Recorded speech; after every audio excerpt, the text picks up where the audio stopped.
Thank you for tuning in to the live show. You know what time it is. It is your boy Genesis. Welcome back to the live show. Can you guys hear me? Welcome back to the live show.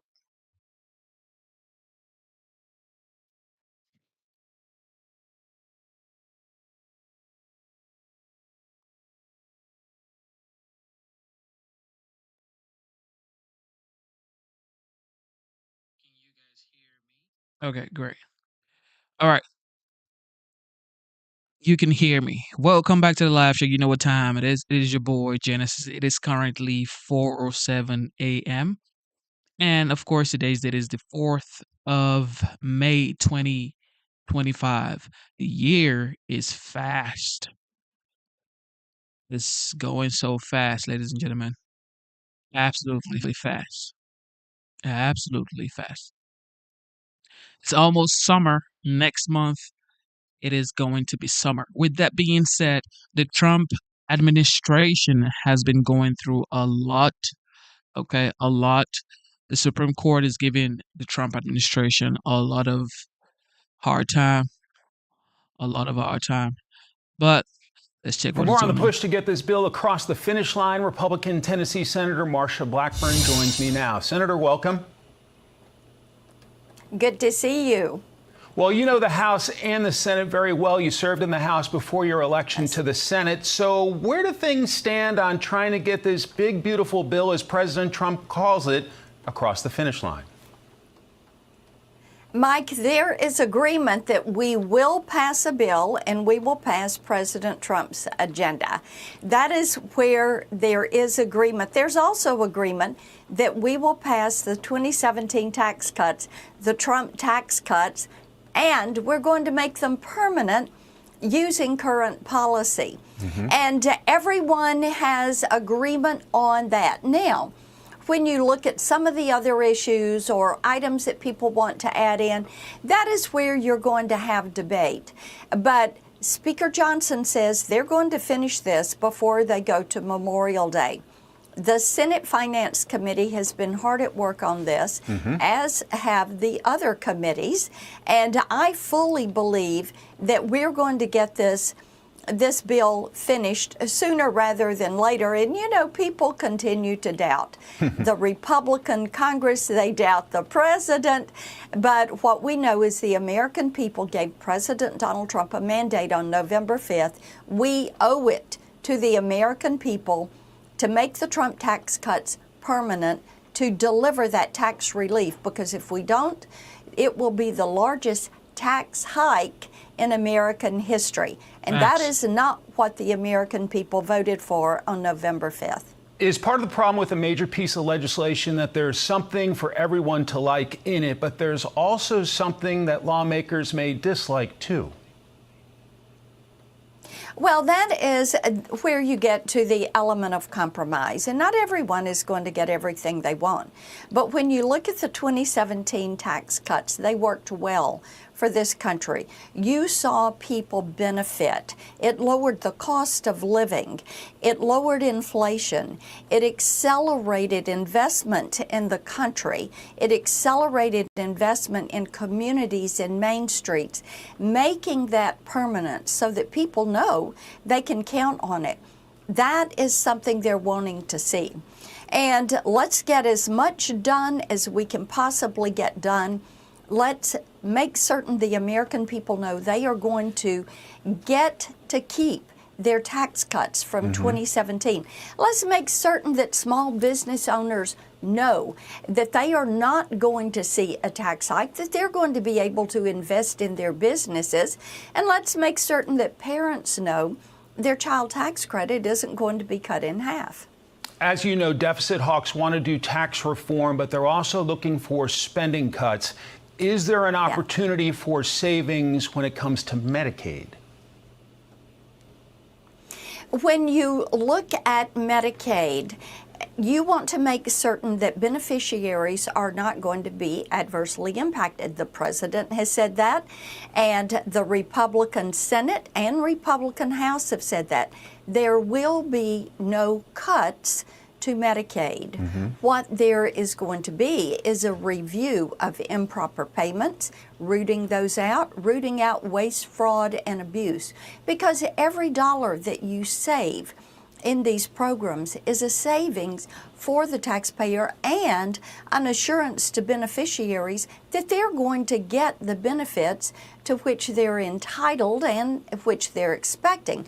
With Medicare and Social Security, the same thing. There will not be a cut to Social Security benefits or to Medicare benefits, but rooting out the waste, the fraud, the abuse, getting people off the roll when you know that you don't have people 125 years old getting a check, but somebody's getting that check. They are cashing that check. Sure. Those individuals need to be prosecuted, and those false payments need to stop so that the money goes to the beneficiaries and people that have paid into Social Security and Medicare all their lives. Senator, as you know, we just marked the first 100 days of the Trump administration. What has President Trump done in terms of investment there in the great state of Tennessee? Oh, yes, and I was so pleased to be at the White House with them on Wednesday. And we had Schneider Electric that was there. They've done a $700 million investment.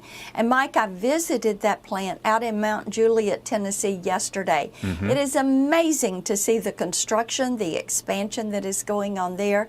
And we have seen more than 30 companies, 1,200 jobs, $1.2 billion in capital investment in Tennessee since President Trump was elected. It shows you whether it is direct foreign investment or private companies, people want to be a part of the American marketplace.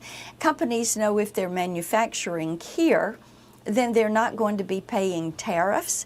And so they're knocking on the doors of states that are good for business, and they're taking advantage of the environment that the Trump administration is working to create so that the private sector can create jobs with better wages, advanced manufacturing, technology, and of course energy. So we're looking forward to a very productive year. Senator, before I let you go, you and Democratic Senator Richard Blumenthal sent a letter to Meta CEO Mark Zuckerberg this week condemning him after a Wall Street Journal report revealed Meta's AI chatbots have on some occasions had sexually explicit conversations with underage users. Have you gotten a response from him? We have not gotten a response from him. That is troubling. And part of this is that people that are on the leadership team there with Meta, they know that these chatbots are participating in this sexually explicit activity and conversation with underage children. This is disgusting. It is reprehensible that they know this is taking place, that they're allowing it to take place. They use our children as their product and as a profit center when they're online. This is one of the reasons that Senator Blumenthal and I are working again to get the very bipartisan Kids Online Safety Act across the finish line. It came out of the Senate last year on a 91-3 vote. Wow. And the House needs to finish this up.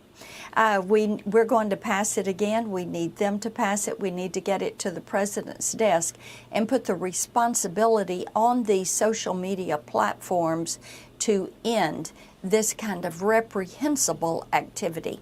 Senator Marsha Black. That right there is definitely not good. Disgusting for sure. Kids should be protected. Right? All right, here we go. Time an administration has targeted public television. In fact, not the first time the Trump administration has. The first Trump administration tried to zero out funding for it. Congress said no. It survives that Americans would be missing something without it. And that's true. I wanted to play you a clip from 1969. President Richard Nixon had just proposed deep cuts to the Corporation for Public Broadcasting, just like now. And here's a very young Fred Rogers, Mr. Rogers, testifying before a Senate committee hearing about that funding. $20 million at the time was the funding, or about $180 million now. He's talking to Senator John Pastor of Rhode Island. This is what I give. I give an expression of care every day to each child to help him realize that he is unique. I end the program by saying, you've made this day a special day by just your being you. There's no person in the whole world like you, and I like you just the way you are. Do you narrate it? I'm the host, yes. And I do all the puppets, and I write all the music, and I write all the script. Well, I'm supposed to be a pretty tough guy, and this is the first time I've had goosebumps for the last 2 days. Well, I'm grateful, not only for your goosebumps, but for your interest in our kind of communication. Could I tell you the words of one of the songs which I feel is very important? Yes. This has to do with that good feeling of control, which I feel that children need to know is there. And it starts out, what do you do with the mad that you feel? And that first line came straight from a child. I work with children, doing puppets in very personal communication with small groups. What do you do with the mad that you feel? When you feel so mad you could bite. When the whole wide world seems oh so wrong, and nothing you do seems very right. What do you do? Do you punch a bag? Do you pound some clay or some dough? Do you round up friends for a game of tag or see how fast you go? It's great to be able to stop when you've planned a thing that's wrong and be able to do something else instead and think this song. I can stop when I want to, can stop when I wish, can stop, stop, stop anytime. And what a good feeling to feel like this and know that the feeling is really mine. Know that there's something deep inside that helps us become what we can. For a girl can be someday a lady, and a boy can be someday a man. I think it's wonderful. I think it's wonderful. Looks like you just earned the $20 million. Fred Rogers, 1969, and boy, could we use some of his wisdom now. Before I bring in our guests, I should mention out of transparency, I have a PBS connection. Sesame Street once gave me a big break.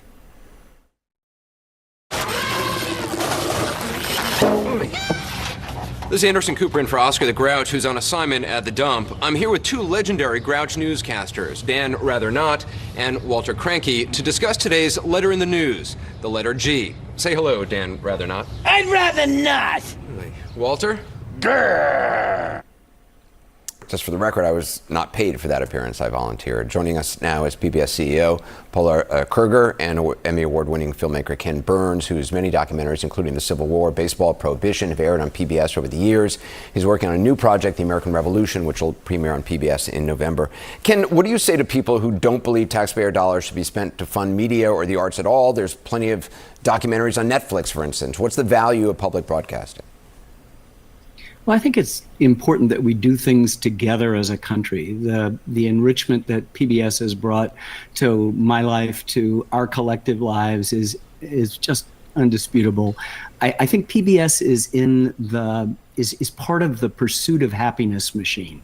They're part of what makes the country what it is. Like the national parks, we subtitled our series on the national parks America's Best Idea. This is the Declaration of Independence applied to broadcasting. I couldn't have made, Anderson, any of the films I've made, nearly 40 films over the course of the last 45 years, any other place but PBS. And it's not because I couldn't go raise the money to do it elsewhere. I could, with the kind of reputation that I've developed. It's just that they wouldn't give me the time to be able to explore these subjects. The footage you're showing now on the American Revolution, we spent more than 9 years working on it. By the time we broadcast it, will be 1 month short of 10 years. You don't get that kind of space anywhere else but public broadcasting. And it's just one of our crown jewels, like higher education that you mentioned at the beginning, like our national parks. This is who we are. It puts the us in the U.S. Paula, help put this in perspective. What would a loss of federal funding mean for your organization, NPR, and NPR? What would the impact of these cuts be for shows like Sesame Street or Daniel Tiger's Neighborhood? Well, it would impact the shows, but what it particularly will impact is many of our stations that serve this country. We have 330 stations across the United States.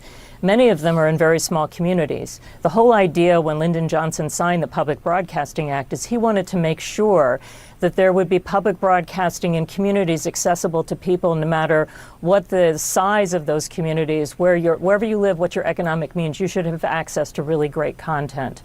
And so for a number of our stations, Ken and I have crisscrossed the country often on behalf of PBS. We visit so many of our stations, and we see on the ground the great work we do. We talk to the people in the communities who benefit from those stations.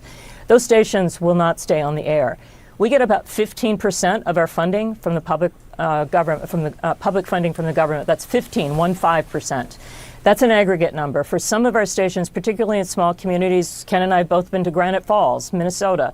I think the federal appropriation for that station is closer to 40%. It is hard to imagine how those stations will exist without the support of the federal government. Ken, I mentioned this executive order restoring truth and sanity to American history, and in it, it says that the president basically is attacking anything that doesn't, quote, remind Americans of our extraordinary heritage, consistent progress toward becoming a more perfect union, and unmatched record of advancing liberty, prosperity, and human flourishing. All of which are true things that have occurred in this country. What value, I mean, is there, to you, what is the value at looking at painful parts of our past, of acknowledging, race riots or racism, or what is the value of learning our past? There we go. You mentioned baseball as one of the films I've done, Anderson. We try to be umpires calling balls and strikes. That's the true story of the game. That's the true story of the history of the United States. If you make it only one thing, you fail to present a clear picture of where we've been, where we are, and more importantly, where we may be going. We want to have, and I think PBS supports this, citizens and not subjects. This revolution is the story of something new under the sun. The Bible said there's nothing new under the sun. Something new under the sun came about in 1776, and that was the creation of the United States. And for the first time, people were citizens, not subjects. They were able to explore questions of individual liberty. Our founders thought that by being virtuous, we would earn the right of citizenship, which was the highest office in a way in the land. And that virtue comes from lifelong learning. And that's what they called the pursuit of happiness. And I think that's what's so important about PBS. My Civil War series got more than 50% of its funding from the Corporation for Public Broadcasting and the National Endowment for the Humanities. I could not have made it without. Still, the Corporation for Public Broadcasting and other groups are a significant part of the funding of this most recent project on the American Revolution. I just don't know where to go. I'll figure it out because I've been around for a while. What I'm really worried about are the new filmmakers coming up. Where are they going to get it? Just as Paula has to be concerned about all of the stations there, many of them in rural communities that really depend not just on our children's programming, not just on the extraordinary prime time, but on continuing education, classrooms of the air, crop reports, weather, homeland security things. These are places, and somehow when you go up to Capitol Hill and you're being accused of being, serving only Beacon Hill and Nob Hill and the Upper West Side, you sort of think, I think PBS is less significant in those places than it is in all the other places of the United States. And as you pointed out, William F. Buckley had a show on PBS for 33 years. Yeah. If you sit around going, aha, got you, then you've made a huge mistake of what our responsibility is as citizens, which is to listen to all of our stories. Ken Burns, Paula Kirk. Right. However, if whatever is being broadcasted isn't helping, then the funding from federal government doesn't need to be given. So it's not like they can't operate. you can still operate your business, but you wouldn't be getting money from the federal government. So, with that being said, I'm sure they have donors and people who, just people just want to give them money or whatever, but they wouldn't be getting subsidy from the government or grant from the government.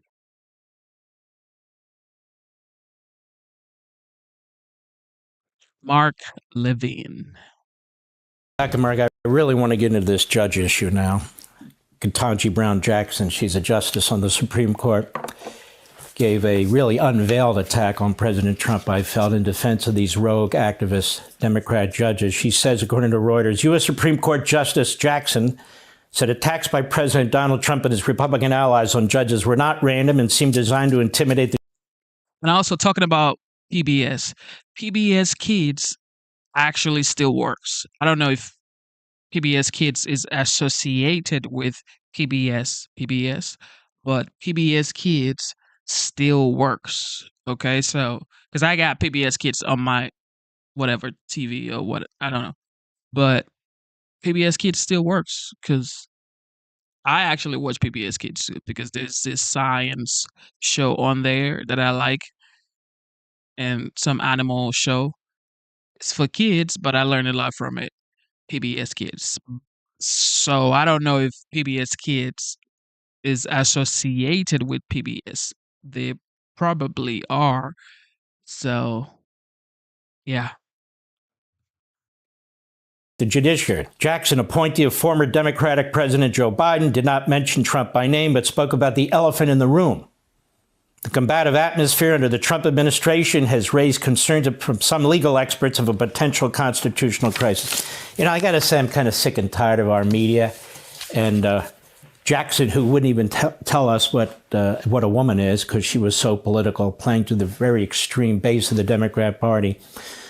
Justice Jackson has been absolutely silent when she was a lower court judge, when Chuck Schumer really threatened two Supreme Court justices, Kavanaugh and Gorsuch. Absolutely silent in all the Democrat Party talk about packing the court, expanding its numbers for the reason of creating a Politburo. Absolutely silent when her colleagues on the court, Thomas and Alito, come under brutal assault by Congress. Absolutely silent. When the Dobbs decision came down and people were threatening Supreme Court justices at their home, trying to intimidate them, that didn't cause her to say a word about anything whatsoever. I could go on and on and on about Justice Jackson and her silence, except now when she speaks out. And John, you don't have to agree with me, of course. My problem is this. President Trump is addressing a serious constitutional problem with a phalanx of, not completely, but mostly Democrat-appointed judges, progressives, as Schumer himself called them, who were installed, and a complete project by the Democrat lawyers and a project by their judicial appointment process to do exactly what they're doing. And Donald Trump is questioning it. He's raising questions about what they're doing constitutionally, their objectives and their motives. And this Jackson comes out only now and attacks Trump. Number one, I think that's utterly unethical. Utterly unethical. Her job is to be quiet and do her job, whether she likes what's being said about the court or not. If all the justices start this, imagine. And number two, Trump has a big point, does he not? Mark, I couldn't agree with you more about your criticism of judges. Judges should just decide the cases or controversies that come up before them. Ideally, they should never speak in public at all. I wish they wouldn't give any of these speeches. And if they're going to give speeches, I wish they would talk about things like civility and trust and not talk about what's going on in politics today. Because as you said, President Trump here is not like President Biden when, as you said, these Democratic-appointed judges and justices were utterly silent. President Trump has an agenda. He has a different view of the Constitution when it comes to things like spending, when it comes to things like downsizing the federal government, when it comes to things like the immigration agenda. And he's allowed to push his constitutional views, try to persuade the court. There's nothing wrong with that. In fact, our greatest presidents in history, like FDR, like Jackson, like Lincoln, like Washington, all did exactly the same thing. But what happened in the last administration, as you point out, Mark, is that the Biden administration sought to actually fundamentally change the nature of the judiciary. They wanted to pack the court. They and their allies launched these attacks on the ethics of the justices, questioned their impartiality. There was no peep from Justice Jackson then. I would rather, as you say, she keep her head down, vote, and speak through her opinions. Try to persuade the American people. If she thinks the judiciary is under attack, if she thinks judicial independence is under attack, say so in her opinions. But don't wade into partisan politics. That what she's doing is only going to undermine Americans' trust in the impartiality of the courts and ultimately the rule of law. And she's exposing herself as a hack, John, because when Biden was attacking the court's decision in that Harvard case, where Harvard was discriminating against Asian American applicants, and Justice Roberts actually wrote a very good opinion, and the majority went along, and Biden starts attacking the court. She didn't speak out then. When Biden was defying the court on the student loans, she didn't speak out then. Or scores of other things that have been done to this court. The attack on the court by the New York Times as being too conservative. It goes on and on and on and on. Not a word. And the funny thing is, John Donald Trump complies with these court orders, even when he disagrees with them. He appeals them, he challenges them, and he has every right to speak out. Boy, if she thinks Donald Trump is bad, she should have been able to hear what Thomas Jefferson had to say way back when, or what Franklin Roosevelt had to say about the Supreme Court when they weren't approving his decision. Donald Trump is not doing anything like these other judges and justices were doing. He hasn't proposed increasing the number of justices on the Supreme Court. He hasn't imposed having an ideological test for how many justices should be on the Supreme Court. He's simply using his First Amendment right to criticize the court. And for her to say what she said in a room with a bunch of judges, quite frankly, and lawyers is appalling. And of course, the media sees on it. We'll be right back. Hey, Sean. Mark Levin, ladies and gentlemen. Smart, articulate. For sure. Definitely supporter of Trump. Elon Musk has been doing some media rounds lately. Definitely has been doing some media rounds. He's exiting his role from DOGE. So he's saying he wants to focus 100% on Tesla now, which most likely he's going to come back and do some work with the Trump administration. But for now, he's planning on going back to Tesla. Elon, a year ago, right now, you were praised by the media. You were championed by the left. Most people in general had a very positive view of you. And a year later... Wait, has that changed? Yeah, it's changed a little. What? So tell me what the last year has been like for you. Well, it's not been boring, that's for sure. An eventful year, to say the least. At least I didn't get shot, Look on the bright side.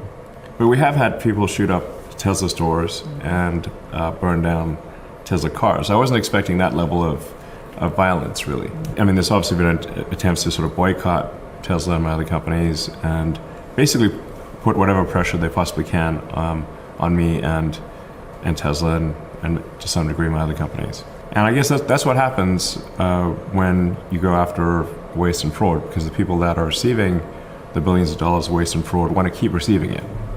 The people doing the bad things want to keep getting the money. And you're necessarily dealing with an unsavory group that is, since they're doing illegal things already and we're stopping them from doing illegal things, obviously they're going to do bad things to me and to my companies. Somewhat inevitable, I think. Do you regret doing what you've been doing? Do you regret coming out and supporting President Trump? Yes, no. Cut that part. I hope not. No, I think it was essential for President Trump to win to ensure that America remained great, and that we reached greater heights. Really, some very basic things need to happen. We need to have, obviously, a secure border. We need to have safe cities. We need to have sensible spending. I think if President Trump had not won, I think the Democrat campaign to import vast numbers of illegal voters would have succeeded. And they would have naturalized vast numbers of illegals during the sort of Kamala regime. And they would have turned America into a one-party state from which we could never... What? They made a shirt with Biden let us in? Y'all see this right here? What in the world? This was March 2nd, 2021. They had a shirt. Biden, please let us in. Golly. For real? Oh, man. Yeah, he definitely let him in. He definitely let him in because his borders are Kamala Harris never went to the border. She went to the border twice. The first time in the beginning when they became president and vice president, and the second time was when they were campaigning for second term. What? Biden, please let us in. All right. Please. Vast numbers of illegals during the sort of Kamala regime. And they would have turned America into a one-party state from which we could never escape. Some people out there may be somewhat skeptical. They may think, well, that there isn't some Democrat plan to subvert democracy and achieve a permanent one-party, deep blue socialist state. I assure you, the more you research it, the more you will see it is true. Biden was simply asleep at the switch. He was ineffective regarding illegal immigration. No, he was highly effective at ushering in millions of illegal immigrants with a specific game plan to naturalize them and ensure that there would be no swing states in America anymore. Often the margin of victory there will be 20 or 30,000 votes. So if you bring in 200,000 illegals, which will overwhelmingly vote for the Democrats, then that swing state becomes permanently blue. Then you have the House, the Senate, the presidency. When did Elon Musk finally say, you know what, I feel like something is really grossly wrong with what's going on in this country? Well, I started having concerns about 3 years ago, but they were sort of, I just had like an uneasy feeling. Something doesn't feel right here. The censorship was becoming ridiculous. I had the most interacted with account on Twitter before the acquisition. So I was very finely attuned to what the algorithm was showing me or not showing me, and who got suspended or didn't get suspended. Twitter was being run at a very far left basis. When I felt the censorship walls closing in, I was like, okay, I got to do something, and the thing I can do is acquire Twitter and make it a bastion of free speech. And that's what we're trying to do with Twitter. Like, no one on the left has been suspended, but we did unsuspend people on the right. And let the marketplace of ideas win. And then once we unlocked Twitter from being censored, then we started to see what was really going on. And I became increasingly concerned. I'm like, wait a second, I'm seeing videos of people streaming across the border on Twitter, now X. I'm like, and I was like, is this real? So I said, well, I'll go to the border myself. So I went to Eagle Pass, Texas, and sure enough, people streaming across the border. And I was like, so is there any vetting of these people? Like, no, the Biden administration is letting them all in. And I said, well, but some of these people clearly have criminal affiliations. Like they literally have the criminal affiliation tattooed on their face. The left is kind to the criminals and cruel to the victims, which is not empathy at the end of the day. If you're a high trust society and you bring in low trust or untrustworthy individuals, that's now you've got a fundamental breakdown in the system.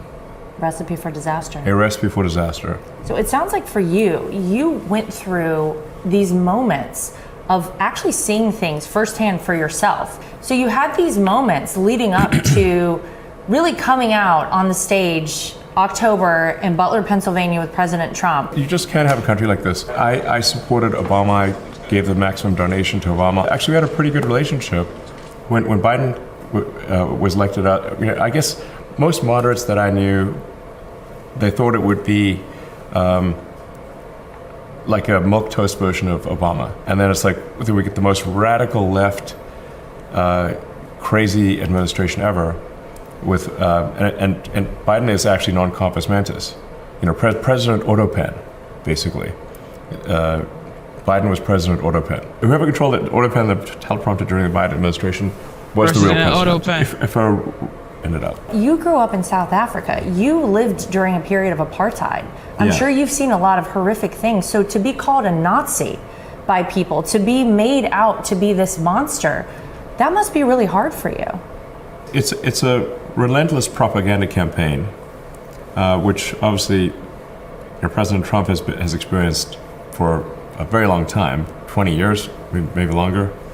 And politics is a blood sport. So they're going to come up with whatever attacks they can to destroy the public perception of someone.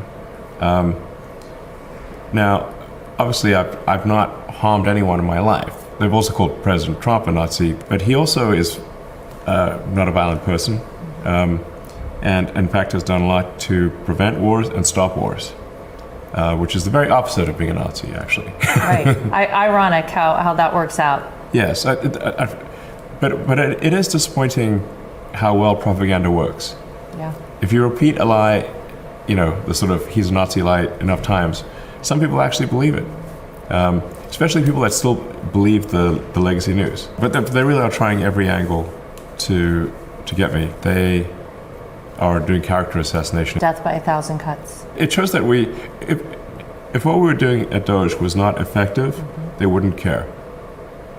But it is effective, and that's why they're trying every angle to put pressure on me and DOGE to stop fixing the government. Talk about your relationship with President Trump. You came to D.C. People immediately said, oh wait, Elon Musk is in charge of things here. Very clearly, President Trump is. I do consider the president a friend. I think he considers me a friend, and we get along very well. I think probably if you asked us both the same set of questions in two different rooms, 80% of the time we'd come up with the same answer. Which is not to say that we always agree, but we almost always agree. Getting rid of waste and fraud in the government and ensuring the rule of law is followed. We've seen just crazy things like the 20 million dead people in the Social Security database marked as alive, many of whom were receiving benefits. One person was 360 years old. Wow, older than the country. I think that would be a bit of a red flag, They're older than America. We found people receiving unemployment insurance with a birth date in the future. We found at the Small Business Administration that they're giving out loans to people as young as 9 months. So we're stopping things like that. We've actually found there's a lot of people who are federal government employees, they're active employees, who nonetheless applied for and have received unemployment insurance. While they're federal employees? Yes. Wow. And this appears to be at least 100,000 people. Wow. We know that you're finding all of this, but you're actually also simultaneously running several companies. What else are you doing, and how are you doing it, and where are you doing it? Are you sleeping? Are you traveling all the time? This is a very difficult, that's why I made that sort of, I'm wearing many hats joke. The cabinet was given the Gulf of America hat, I believe it was. So you see all the hats there, and then I happen to have a DOGE hat. I'm like, you know what? I'll put a hat on a hat and prove to people that I'm wearing more than. You really are. I am wearing more than one hat. Even my hat has a hat. So it requires intense effort for, like I said, for about 3 months, which we're kind of at the 3-month point now, and then I can taper my time allocation, but still get things done. So And I've talked this over with the president, so this is no surprise, or it's. If anyone knows about multitasking and getting a lot done, it's him. Absolutely, he's very good at multitasking and getting a lot done in many different arenas. I also still have my little office, my cute little office in the West Wing, by the way. It's like comically small. People have taken photos of it and stuff, but I wanted it to be tiny. And even this office I use, but it's also used for meetings and stuff. So I try not to, use up a lot of space. In fact, I usually don't even have at my companies. I don't even have an office. I just walk around, talk to people, and have meetings. That's how you know what's going on. Yes, that's how you know what's going on. Now, very famously, there was a story about you when you first came to DC that you slept on a couch in your office. This is where the richest man in the world slept. Yeah. Wow. That's amazing. Why did you do that? Well, I didn't really have a good place to stay at the time. Wow. How long did you do that? For off and on for a few weeks. That's incredible. Yeah. It's the worst places to sleep. Legendary, ladies and gentlemen.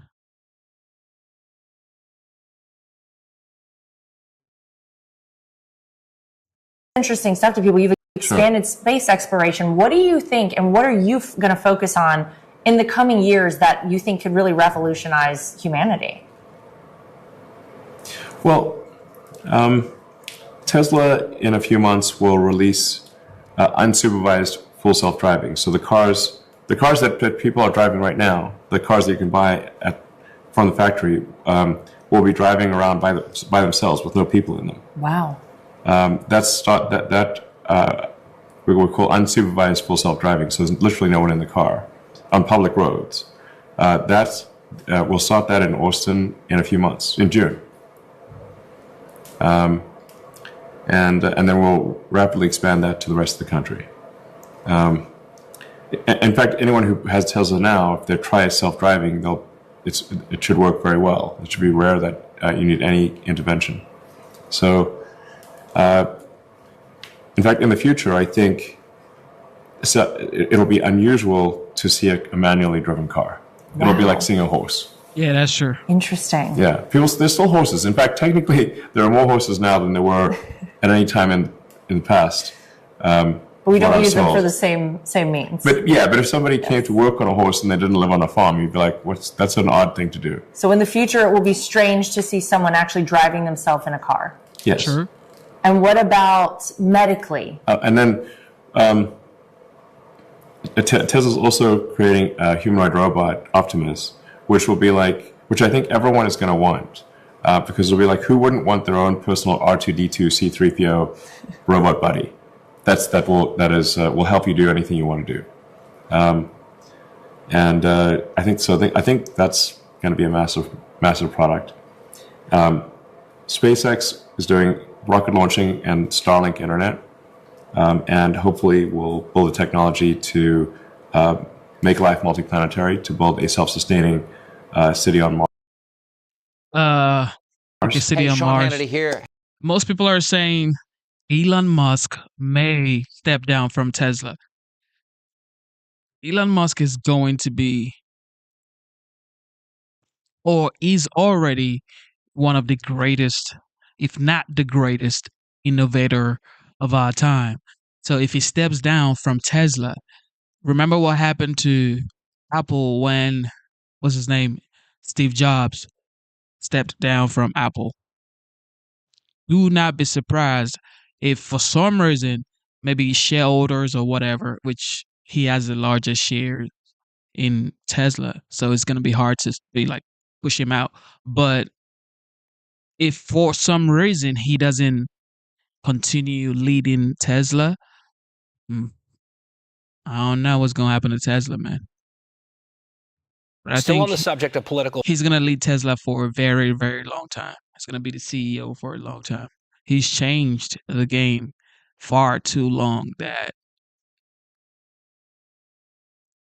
except he says he wants to step down, nobody can actually say Elon should step down. And that's just facts, because it's changed the game so far that who else has done what Elon has done in a very short time? Like, It's crazy. Violence. Tesla has seen its share of hate, of course, since Elon Musk joined up with Donald Trump. Fanatics like Owen McIntyre have been arrested for firebombing a Tesla dealership, but now that person has been let out of custody awaiting trial in order to, get this, allow sex change treatments to continue. For his part, Musk says these types of threats are nothing new.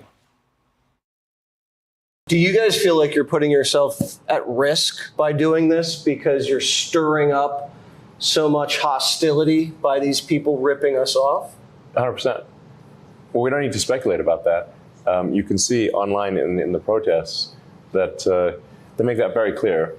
I mean, I've been hanged in effigy many times, and there have been people that have actively advocated at these violent protests for my death, and have also advocated for the death of the people at DOGE.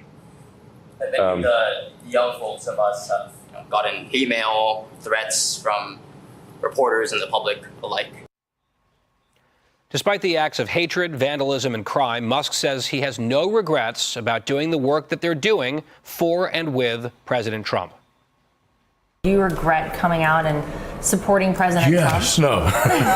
If President Trump had not won, I think the Democrat campaign to import vast numbers of illegal voters would have succeeded.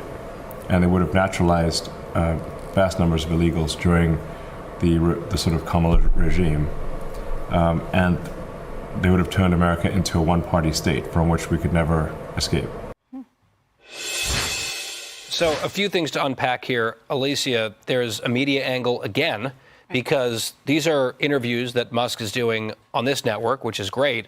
But when it comes to a lot of the threats, and not just threats, acts of violence, seems to be not the blaring headline story that it might be if certain roles were reversed. Well, yeah, and it's not treated as alarmingly as we're treating it, as it should be, especially when you talk about these Tesla attacks. But then we also connect these. If we talk about this teacher in Maine who put out this message on Facebook, and then you talk about the attacks on Tesla, the dealerships, and also the people who own Teslas or are just trying to go to work, I think there are people on what we are seeing, and I think it's backed up by what we're seeing in the media, is that the people on the extreme side of the left are starting to expect this from themselves, this kind of behavior. And so they have normalized it, and it's becoming ever more violent when it's coming from a high school teacher, and the fact that this teacher right now still may have a job. That should not be up for discussion right now, because you have students who on Monday will be going to class. What are those parents supposed to do in this situation? Do they approach the school? What do they do? But I do believe it's becoming way too normal. Joe, the one story that we mentioned there, you had someone who has been accused and arrested and charged with firebombing a Tesla dealership, and a judge bought the defense's argument that that person should be walking free on the streets pending trial because the person has ADHD, depression, and gender dysphoria, and going to jail and being behind bars might interrupt or disrupt so-called gender-affirming care. Wow. That's what a judge accepted and ruled. What's it going to take during these fire bombings of Tesla dealerships where somebody actually gets killed or seriously hurt? Remember, in Oregon, there was a dealership there that was shot up twice, actual bullets. You know, what if there were some workers in the building? I can't even believe that we have judges that are allowing people like this to walk free. And you heard this counter argument, of course, when conservatives were boycotting Bud Light. And they were saying, well, you did the same thing with Bud Light. No, actually, at last check, conservatives weren't firebombing Bud Light factories, and they weren't vandalizing Bud Light trucks. But this is allowed because judges are allowing it, but more importantly, find me a prominent Democrat who has come out and said, this is wrong, this should stop, this is an American company with 125,000 workers. They won't do it because that will look like it's support of Elon Musk, when it's really just common sense and supporting American workers and a company that has produced a lot of jobs and a lot of great vehicles. Hey, Sean Hannity here. And that's true. When people go vandalize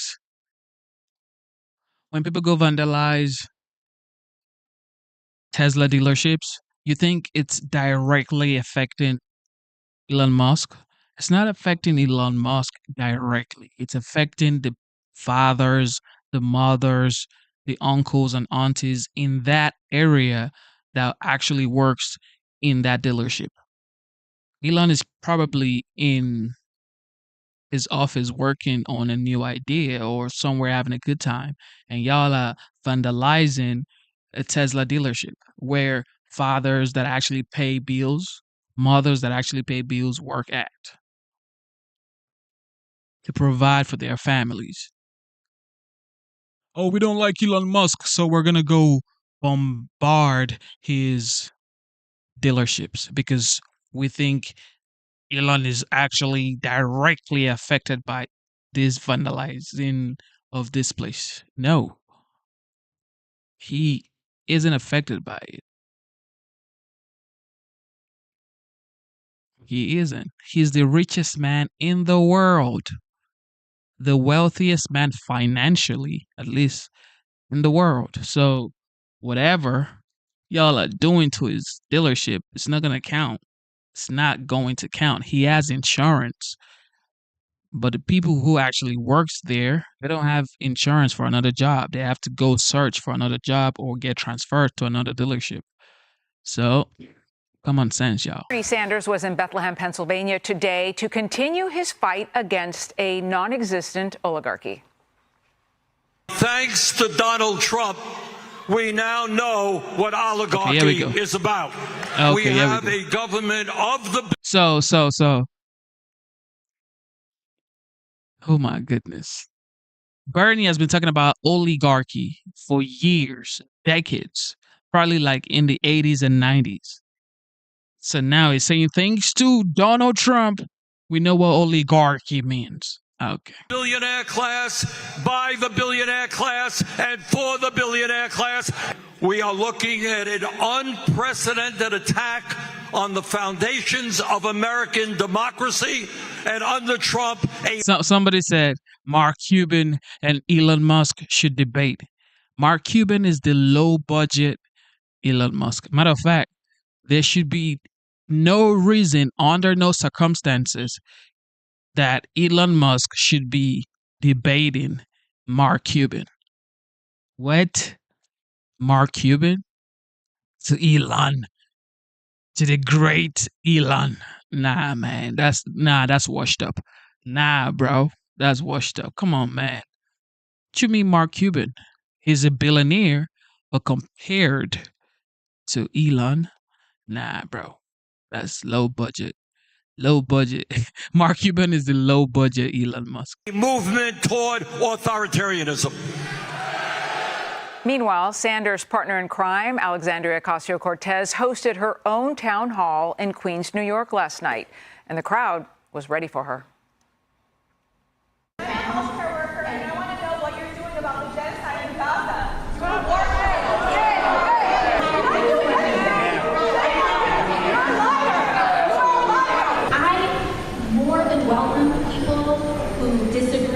Are maybe even super pissed off at me for any issue to come, but we have some ground rules here, which is that please wait for the Q&A. This isn't the first time the Congresswoman has had a town hall spiral out of control. Nobody has held you accountable. That's what's happening. And it is time for you to stand up and realize that what you've been saying has been lies. So, sorry, sir, we're taking lines. Sir, we're taking lines. Sir, we're having to repeat people write their names on the piece of paper.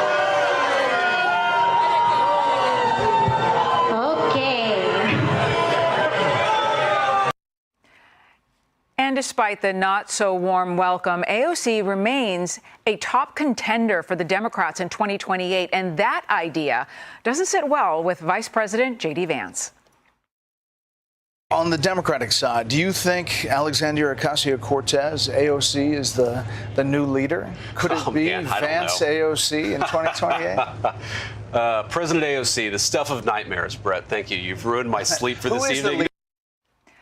The race to be the face of the Democratic Party is wide open. A new poll shows that Democratic leaders in Congress only have 27% approval rating. But we wanted to know who you think is running the Democratic Party right now, so we hit the streets to find out in this week's Talk of the Town. Who do you think is the leader right now of the Democratic Party? I don't know. I'm not sure they know.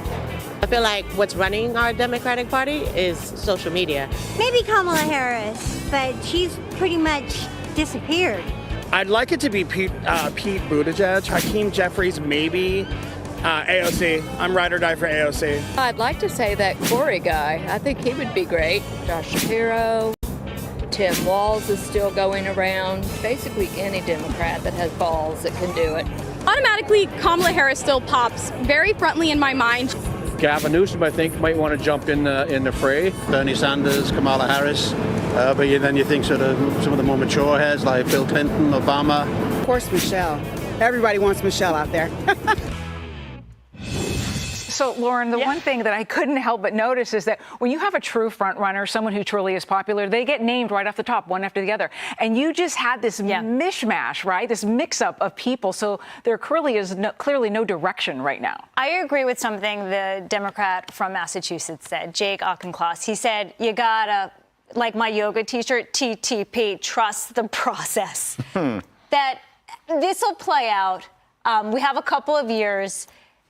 You'll see everyone's cards and what they stand for, and maybe naturally somebody will be front and center. Right now, it's probably AOC. As Joe says, she does check all the boxes, but I feel like the party might want more of a centrist leader. And in that little montage from people on the street, Josh Shapiro was named once. I don't know if it's just me, but I haven't heard much about Josh Shapiro since the election. Well, a Hamas supporter tried to murder him in his house, and that didn't get a lot of coverage. That's very good point. Exactly. Yeah, that's a very good point. But also, I mean, listening to all those people speak, the Democrats really have a problem here on their hands when they're trying to figure out where they're going to go and how they're going to get there and who could possibly take them there. Yeah, and the energy's behind the Sanders and AOC crowd. There's no doubt about that. This oligarchy ranting from Bernie is so it's like by the billionaires, of the billionaires, for the billionaires. Billionaires overwhelmingly supported Democrats. Right. They are the big money in politics party and have been for a long time. They want the oligarchy. Bernie wants the oligarchy to be politicians like him controlling our lives. That's the oligarchy that he's totally for. I will say this quickly. I actually want to say something in favor of AOC. I'm glad she's holding these town hall meetings. Yeah. It can get a little rowdy. It's not always great in terms of optics, but I think that's part of the job.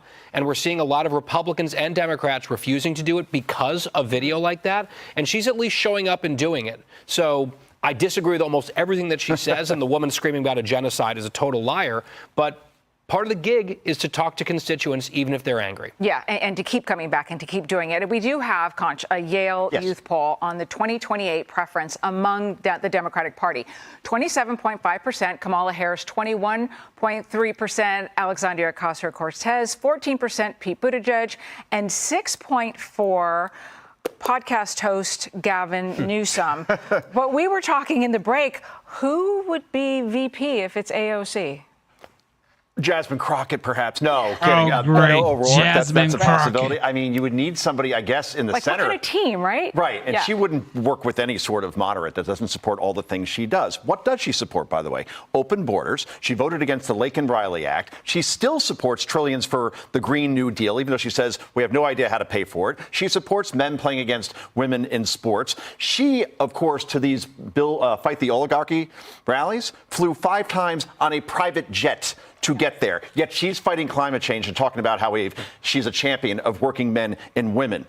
That one, in that package we played, a talk of the town, one Democrat says social media runs the Democratic Party. Oh, you know it, because they think that likes and retweets means that it's resonating with people and it's not the real world. If she is the Democratic nominee, this party will lose 51 states, which is mathematically impossible, but that's how bad it's going to go. She cannot connect with people in Pennsylvania, especially Michigan, Wisconsin. Lauren, take it away. James Carville says the Democratic Party has a preachy female problem.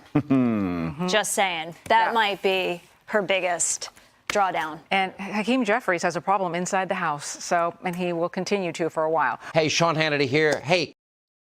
All right, what do you guys think about the Democrat Party? AOC +2 or +3 or -3 or whatever. I don't know. Jasmine Crockett. Jasmine Crockett seems to be the new star. Now look, Jasmine is becoming the new star. I would say she's gaining the upper hand when it comes to like the next rated in the Democrat Party. AOC sort of like she's established her name as sort of gone around the United States. People know her AOC +3 or -3 or whatever. Trump has made her famous by actually calling her out, multiple times. But Jasmine Crockett, that's a new name, a new face that is causing problems in the Democrat Party. And she's going to go far. I've said it multiple times. Jasmine Crockett is going to go far in the Democrat Party. If she keeps going like this, she's going to go far. But by far, I mean, like, maybe the governor of Texas or some Democrat state, but not like vice president. Nah, I don't know. I don't think so. I don't know now. I don't know. Anything is possible. This is the United States. Anything is possible. Bernie Sanders was in Bethlehem, Pennsylvania today to continue and that's the his thing, like for fight. Bernie Sanders, he's just feel like he's doing what he's supposed to do, but he's older. There's no way he could run for presidency. Steve Moore is a former Trump economic advisor. He's now the co-founder of Unleash Prosperity. Steve, thank you for joining us on your Saturday, taking some time for us. Let's talk about the jobs report first, and we'll put it up on your screen in just a second. But it's 177,000 new jobs. 4.2% is the unemployment rate that we're hovering over right now. Seems to be that this trade war, all the tariff talk and the doom and gloom really had no impact on jobs. So, Steve, tell me, is that a good sign for what's to come in the next couple of months? Because some economists say we're going to start to feel the pain, at least in the summer. Well, it's an interesting story. Look, I think most people are really breathing a breath of relief that this report came out. It was a good, strong report. By the way, we have a record number of Americans working today. Never before in history have we had more Americans working. That's a great thing. We had more people enter the workforce. That's been a problem. We actually saw a shrinkage of government employment, which is a good thing because we're running a $2 trillion deficit. So we have to, reduce the size of the federal government. So that was a really good, positive report. And then the other thing, of course, that's happened over the last 2 weeks has been the absolute surge in the stock market. Remember, 2 weeks ago, every newspaper headline was the worst April in history for the Dow Jones, and this is the worst stock market since the Great Depression. In the last 2 weeks, we've seen a total rebound. And I think the reason that's happening is investors and businessmen and women are becoming more confident that Trump is going to pull this off and we're going to get those trade deals. Now, listen, if those trade deals don't happen and people become pessimistic, we might see another, fall in the stock market. But for now, people are much more optimistic than they were a couple of weeks ago. Okay, let's talk about the pocketbook because the big number, I think, jobs report set aside is inflation. And we've been watching that very closely. Obviously, not great during the Biden administration. And now everyone is watching how the Trump administration handles it. Inflation actually lower, right, than expected in March, even though consumers we're seeing are still spending out there. Egg and oil prices down as well, which the White House is pointing to as well. What do you think? Are consumers feeling the pinch of the tariffs yet? Will they? Will we continue to see inflation go down? Listen, you're right that inflation has been pretty tame for the first 3 months that Trump has been president. And remember what a horrible situation we had in the first couple of years with Biden, with prices going up to as high as 9.2%. And, over the 4-year period, people were paying 25 to 30% more for everything from gasoline to groceries. So this is a good news story, no question about it. Now, will tariffs at the margin raise prices? Yes, it's a tax on when you buy things. So if you're going to buy shoes or T-shirts from China, you're going to pay a little bit more of those. But I always like to remind people that all of the other things that Trump is doing are positive in terms of holding prices down. So we're producing more oil and gas than ever before. That's gas prices have been falling at the pump. We're seeing the deregulation efforts that are going to make it cut costs for businesses that they can pass on to consumers. And of course, let's not forget the tax cut.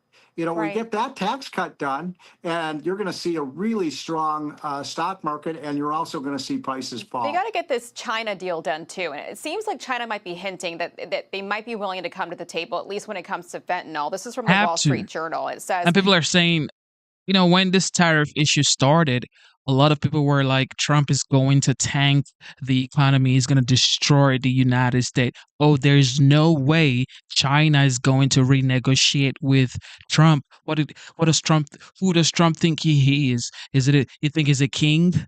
No. Okay, just relax. Okay, calm down. This man is the only person with the balls, okay? Like Captain Big Balls, okay? Captain Big Balls. All right. He is the only person that can actually renegotiate the trade deals. Everybody agrees that China has been ripping up the United States. Everybody agrees to that, but it's like, okay, can we renegotiate the deals? Oh no. You're going to tank the economy. You think China is like balling right now? No, they're not. Their real estate market is crashing. Their economy isn't doing great as well.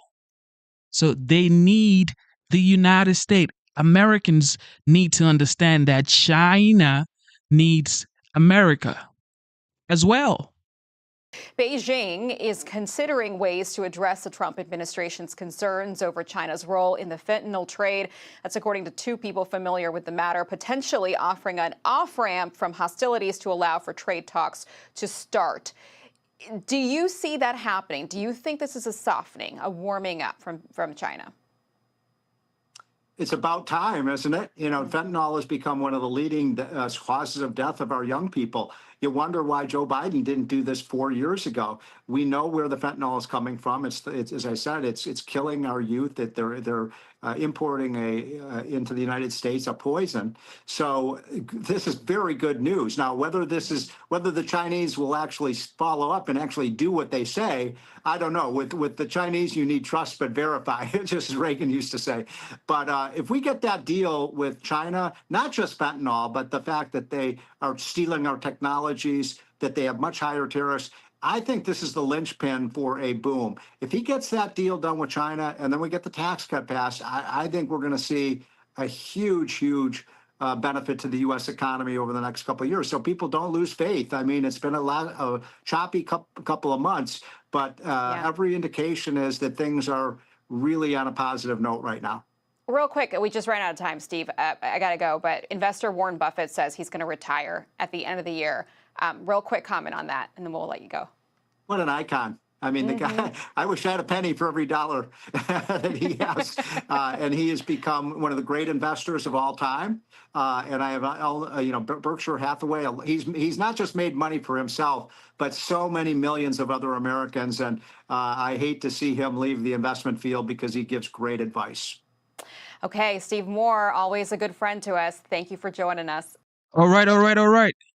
Thank you for tuning in to the live show. It is currently 5:14 a.m. And of course, today's date is the 4th of May, 2025. Summer is creeping in, ladies and gentlemen.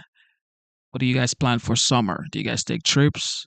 Or do you guys not take trips? Or the Trump economy ain't going to let you take trips? Because I know.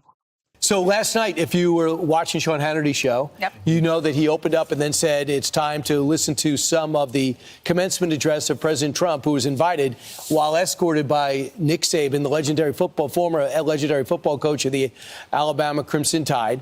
And, this time it was, talk politics, but for the most part, he wanted to inspire guys. Yeah, he gave them a 10-step plan of things that they can do, just words of wisdom for the next generation. Here's the president. You're the first graduating class of the golden age of America. We're in the golden age. You watch. It's the golden age. You're graduating at an exciting time for our nation, a period of both extraordinary change and incredible potential and what will be unbelievable growth. You're going to see that very soon. You're going to see it starting very, very soon. The whole world is talking about it. Don't consider yourself a victim. Consider yourself a winner. In recent years, too many of our young people have really been taught to think of themselves as victims and blame people and be angry. Don't be angry. Whether you were born rich or poor, black or white, male or female. Man, this is the greatest president I've ever heard speak. I mean, of course, Reagan was absolutely incredible. But godly, this man can inspire you from the dead. Whether you were born rich or poor, black or white, male or female in America, anyone can be a winner, and our whole country will be cheering you on, and I'll be at the front of the line cheering you on, especially because you come from this incredible university. I love that message. Don't be a victim, just be a winner. And he said, don't waste your youth. He said, well, and that's it, man. I got to go listen to that. It's like 45 to 49 minutes or something like that. I got to go listen to that by myself. But it's so inspiring. I find Trump so inspiring. I was born in a very, I would say third world country for sure. But growing up thinking about what's the future going to look like? Oh, shoot. I'm going to go to America. Right? The United States has been so good to me. I always say this every time. I always say the United States is a blessing to me. And I believe the United States is the greatest country in the world. Is it perfect? I don't think anywhere is going to be perfect.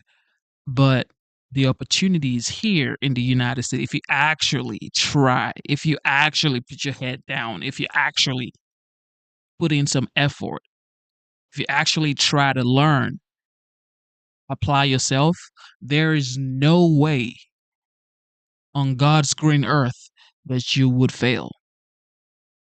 Disney was 21 when he founded Disney World, that Steve Jobs was 21 when he founded Apple. He reminded them that in Alabama, he won by 54 points. He said the last time he was on campus, and we remember that when he went to the football game, when the Crimson Tide beat the Georgia Bulldogs 41-33. And he reminded them to thank their parents and their grandparents and their families, because he says it doesn't happen without them. It was really a nice speech. And if you want to download it and share it with your children, there were a lot of great points. He talked about our founding fathers, many presidents.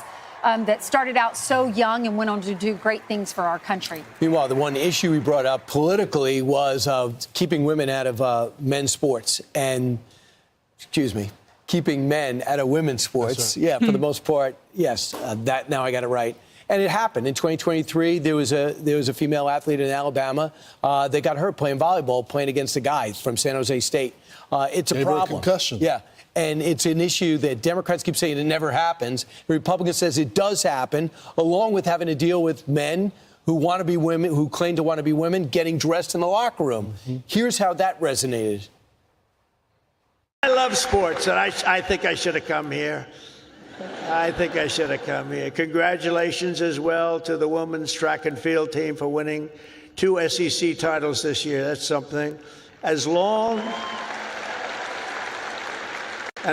as I'm president, we will always protect women's sports. Men will not play in women's sports.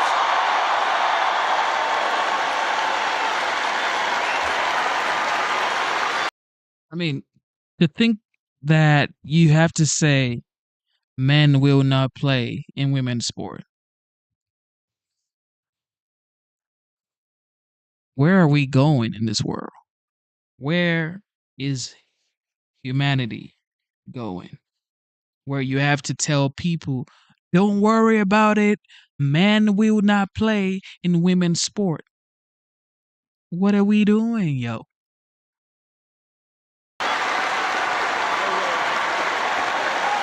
No way. They say that's an 80-20 issue. No, it's a 97-3 issue, I think. No, men will not be playing in women's sports. I mean, there is something to that. I guess the polling does suggest that it's like 80-20. But everyone that I speak to, I don't care if they're on the left or on the right, they all agree. It's just not fair. And to see the young people and their parents in the crowd roar when he said that just shows you that it's resonating. We interviewed 2 individuals that work for Campus Reform, their correspondents, and they just graduated from University of Alabama. They were in that crowd. And the guy that we talked to, Jackson Beals, said he was walking into the stadium and he said there was someone trying to rally everybody to do a walkout. And it was one of his friends who was organizing this. And he laughed during the interview because he said only 10 people participated in the walkout. They were so happy to have him there. He is a success in Alabama. And most of the students there are in-state students, and their parents really like him. And it's just a conservative state. So here is Mary Elizabeth Miller, the female that we interviewed from Campus Reform that was in the crowd. One of my favorite points that he made was that the next chapter of American history will not be made by the Princetons nor the Harvards of the world, but rather the Crimson Tide. I am so extremely proud to be a graduate of the University of Alabama. This is where legends are made, and I think everyone in my class can say that we are extremely proud to be graduates. We are extremely proud to be coming into the workforce at this time and the most opportune time in American history, and we are just so excited and proud. What really stood out to me was that his message wasn't really a political one. It was one of motivation, one of enthusiasm about entering adulthood, entering the workforce. And another thing that I appreciated was that I saw people that I knew from my graduating class on both sides of the political spectrum coming together to just support having the president there and support the class of 2025. And all in all, just being excited about the future. Some smart kids from my former place of employment, Campus Reform. I will say this, the president also hires a lot of young people, and he is always motivating. It's not about your age, it's about what you bring to the table. And I think why the speech was so effective is that it was life experience. Everybody knows that everyone used to like Donald Trump as the billionaire, and everybody wanted to be sort of like him because he was like, the successful billionaire. Everybody wants to be rich. And I think he got back to that when he was talking to those young people. Sure, there was a little politics in there, but for the most part, it inspired those young people. Yep, so the commencement address was a good choice. I'm sure they had a lot of people to choose from. I think it was a good move. Those are risky. He said something like, we're not inspired by the Harvard Crimson, which is their newspaper. We're inspired by the Crimson Tide. Right. And everyone went crazy, and Donald Trump goes, you like that? I wrote that. I came up with that. Did you like that? I liked that too. Right. I'm Steve Ducey. I'm Brian Kilmeade. His humor, Donald Trump's humor is out of this world. No dull moment with this man. No dull moment with President Trump. Absolutely genius level smart. He's not smart. He bankrupted 4 casinos.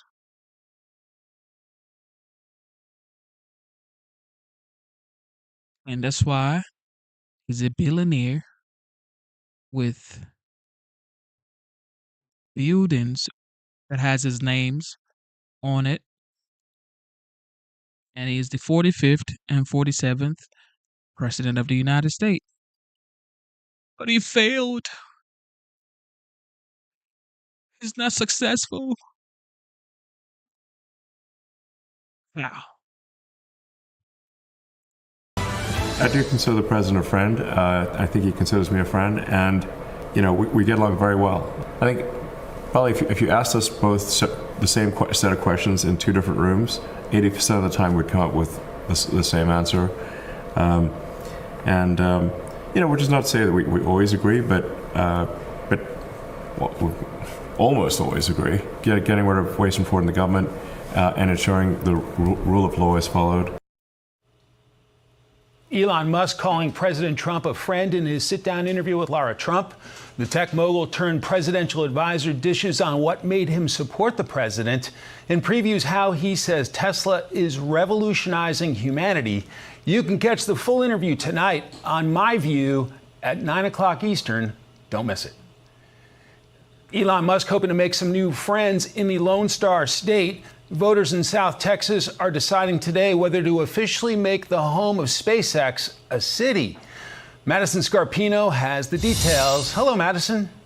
Hello, Mike. It appears Musk will likely be successful in creating his own Texas city, and that's because the majority of people who can vote in this small area are his employees. Now, Musk began mentioning this idea in 2021, and for years, he's made the rural Texas area a home for launching rockets and building cars. The proposed new city would only be about 1.5 square miles near Brownsville, Texas, at the southern tip of the state. But the idea that's likely to come to fruition is causing a lot of controversy.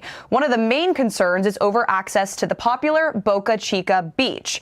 Any SpaceX rocket launch, engine test, or even just moving equipment requires closing a local highway that gives access to the beach. And critics say the creation of Starbase would be giving Musk too much control over the site that brings in tens of thousands of people each year. Starbase would be in Cameron County, and the local GOP chairwoman says a lot of residents are really concerned about the beloved beach's future. Folks that have been here for a very long time are struggling a little bit with the rapid amount of change that's happened. And then, of course, space innovation itself is just, it's oftentimes a foreign concept for many folks. And then for it to be here in our backyards is riveting, but also a little scary. And critics also say they're concerned about the environmental consequences, as Starbase plans to do around 25 launches per year, according to the FAA. But regardless of what happens today, residents of the Rio Grande Valley will gather at Boca Chica Beach tonight to protest Starbase and to demand public access to the beach. Mike? We will follow the developments. Madison Scarpino, thanks very much. Meanwhile, Elon Musk is also looking back on DOGE's accomplishments as he steps back from the cost-cutting agency and predicts what's next for his team. Listen. Is DOGE just getting started? This is a long-term enterprise. It's a long-term enterprise because if we take our eye off the ball, the waste and fraud will come roaring back. Facts. They can DOGE when Democrats get back in power. We're trying to have it be such that the funding is removed, so the grants are gone. So there's a lot of work required to restart the waste and fraud. So what can we expect from DOGE in the future? Here to discuss, Fox News contributor and Wall Street Journal writer James Freeman. James, welcome. Thanks, Mike. So Elon Musk has paid a serious price for his government service. There's been quite a financial backlash. What's been his impact in your view? I think the greatest impact is really shining a light on the tremendous amount of misspent money in Washington, D.C. It's often hard to miss amid all of the vitriol directed against him. But you now have both Republicans and Democrats acknowledging in Congress that fraud, improper payments in the federal government are measured in the hundreds of billions of dollars a year. It is absolutely staggering and intolerable when we consider that we're running roughly $2 trillion deficits every year. So I think he's shined a light on a lot of problems. He's made the case. And the legacy, it's really now up to Republicans in Congress who need to show whether they really care about cutting spending. I know a lot of them come on this network and appear to care. And now is their opportunity to make some needed reforms and to codify them so that they're long-lasting. Jesse Waters spoke with one of the DOGE members. I want to play the clip, and I'll get you to react to it. Do these people not respect taxpayer money? Oh, no. I mean, there's no incentive to if you work in the government. Yeah. I think the incentives will always decide the outcomes. What's your reaction to that? That's exactly right. And it's why so many programs or efforts designed to make government work better always fail, is because without the discipline of incentives, without the discipline of the marketplace, it's never going to run like a business. So the objective is to make it as small a footprint as possible on the private economy that, as we know, creates the wealth and the innovation and the rising living standards in this country. President Trump released a blueprint for 2026 budget. It would slash $163 billion from various programs. Congress loves to say it has the power of the purse. What's your reaction to the numbers? Yeah, it's a good start. As I mentioned, $2 trillion annual deficits. That's the beginning. This is a really good proposal to cut out what's called non-defense discretionary spending. They still need to take on the big entitlement programs like Medicaid, but you have in here a serious Trump effort to begin the process of bringing our spending somewhat in line with government revenues. And what's disappointing over the last 24 hours or so is the pushback, not from the Democrats that you would expect that are reliably going to demand more spending, but from the Republicans. Appropriators in the Senate, like Susan Collins, the chair of the Appropriations Committee, Mitch McConnell. This effort really is a fairly modest step toward fiscal sanity that President Trump is proposing. And it's going to be hard to make progress and to take a few steps back from the ledge of fiscal disaster if you have Republicans immediately attacking what is a pretty reasonable proposal here. A lot of it is cutting out the waste that has been highlighted by DOGE. Let's limit benefits for able-bodied people. Obviously, we've seen all the sort of insane wokery in the foreign aid budget. I don't know why anyone is still defending that stuff, but that's really going to be the test for Trump's legacy, Elon's legacy, is whether Republicans in the Congress are willing to make some reasonable cuts. 36 trillion and counting. Folks at home may be choking on their breakfast hearing that number. James Freeman from the Wall Street Journal, thanks so much. Hey everyone, I'm Emily Companion. Okay. Inflation is down, gas prices is down, eggs, like Donald Trump would say, eggs, prices of eggs are down. Okay, Elon, I was talking to Elon, but prices are down. Prices of eggs are down. Inflation is down. Interest rate is going down, ladies and gentlemen. I mean, think about it. Mortgage rate is coming down. Prices are coming down. The border is secured. Russia and Ukraine, they're now working on a peace deal because Ukraine actually signed the rare earth deal that Trump came up with to be able to get the money that the United States taxpayers has been helping Ukrainians with for over like 3 years now. China now wants to renegotiate trade deals. So relax, everybody. Just relax. It's going to take a while, but relax. President Trump giving a rock star commencement speech at the University of Alabama, imparting his pearls of wisdom to the class of 2025 and hailing them as the lucky first graduates of the golden age. You've done a lot of winning. Winning is a good thing to do. But today I'm also asking you to look forward to really something very, very bright and more promising. You're the first graduating class of the golden age of America. It is clear to see the next chapter of the American story will not be written by the Harvard Crimson. It will be written by you, the Crimson Tide. In America, we reject that idea that anyone is born a victim. Our heroes are the ones who take charge of their own destiny, make their own luck, and determine their own fate despite the odds. You're one of a kind, so don't try to be someone else. Just be yourself. President Trump was also spicing things up with some of his classic rally zingers. Elon is so terrific, but I know now all of them, they all hated me in my first term, and now they're kissing my ass, Do you know? It's true. You ever see the weightlifting? Where they have a record that wasn't broken in 18 years? And they have, should I imitate it? My wife gets very upset when I do this. And she gets it. And, Mom, I'm going to do it, Mom. Can't do it. He had a wife, I must tell you, it was a second wife. It was a trophy wife. What can I say? Oh, boy. All right. You know what? If If anyone can deliver a message and mesmerize a crowd, it's Donald Trump. And he knows how to work a crowd when he talks about, should I say it? My wife doesn't like when I say it. What do you think, Martha?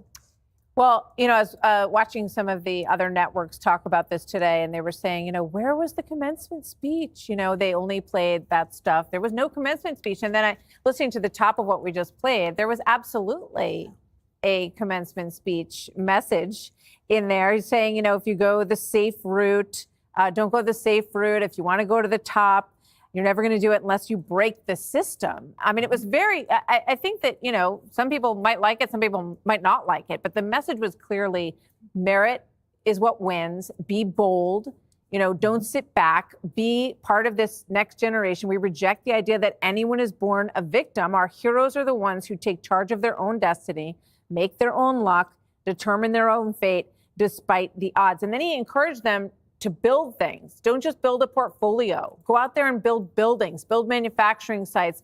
And so I think the message was very clear. I also think that you look at the message about the Ivy League, and the next leaders are not going to come from Harvard, from the Harvard Crimson. They're going to come from the Crimson Tide. We see this. We see people across the country disappointed with the Ivy League universities. People who went there disappointed by them. So they're looking for these other schools, and they're seeing that you can get a great education and that you can do something bold going to these other schools. I think it's a very weak moment for Harvard and the others. And there's a lot of alumni who are not going to send them money anymore. And Trump's trying to break them. Yeah, for sure. I thought there was a lot of commencement inspiration in there if you looked for it.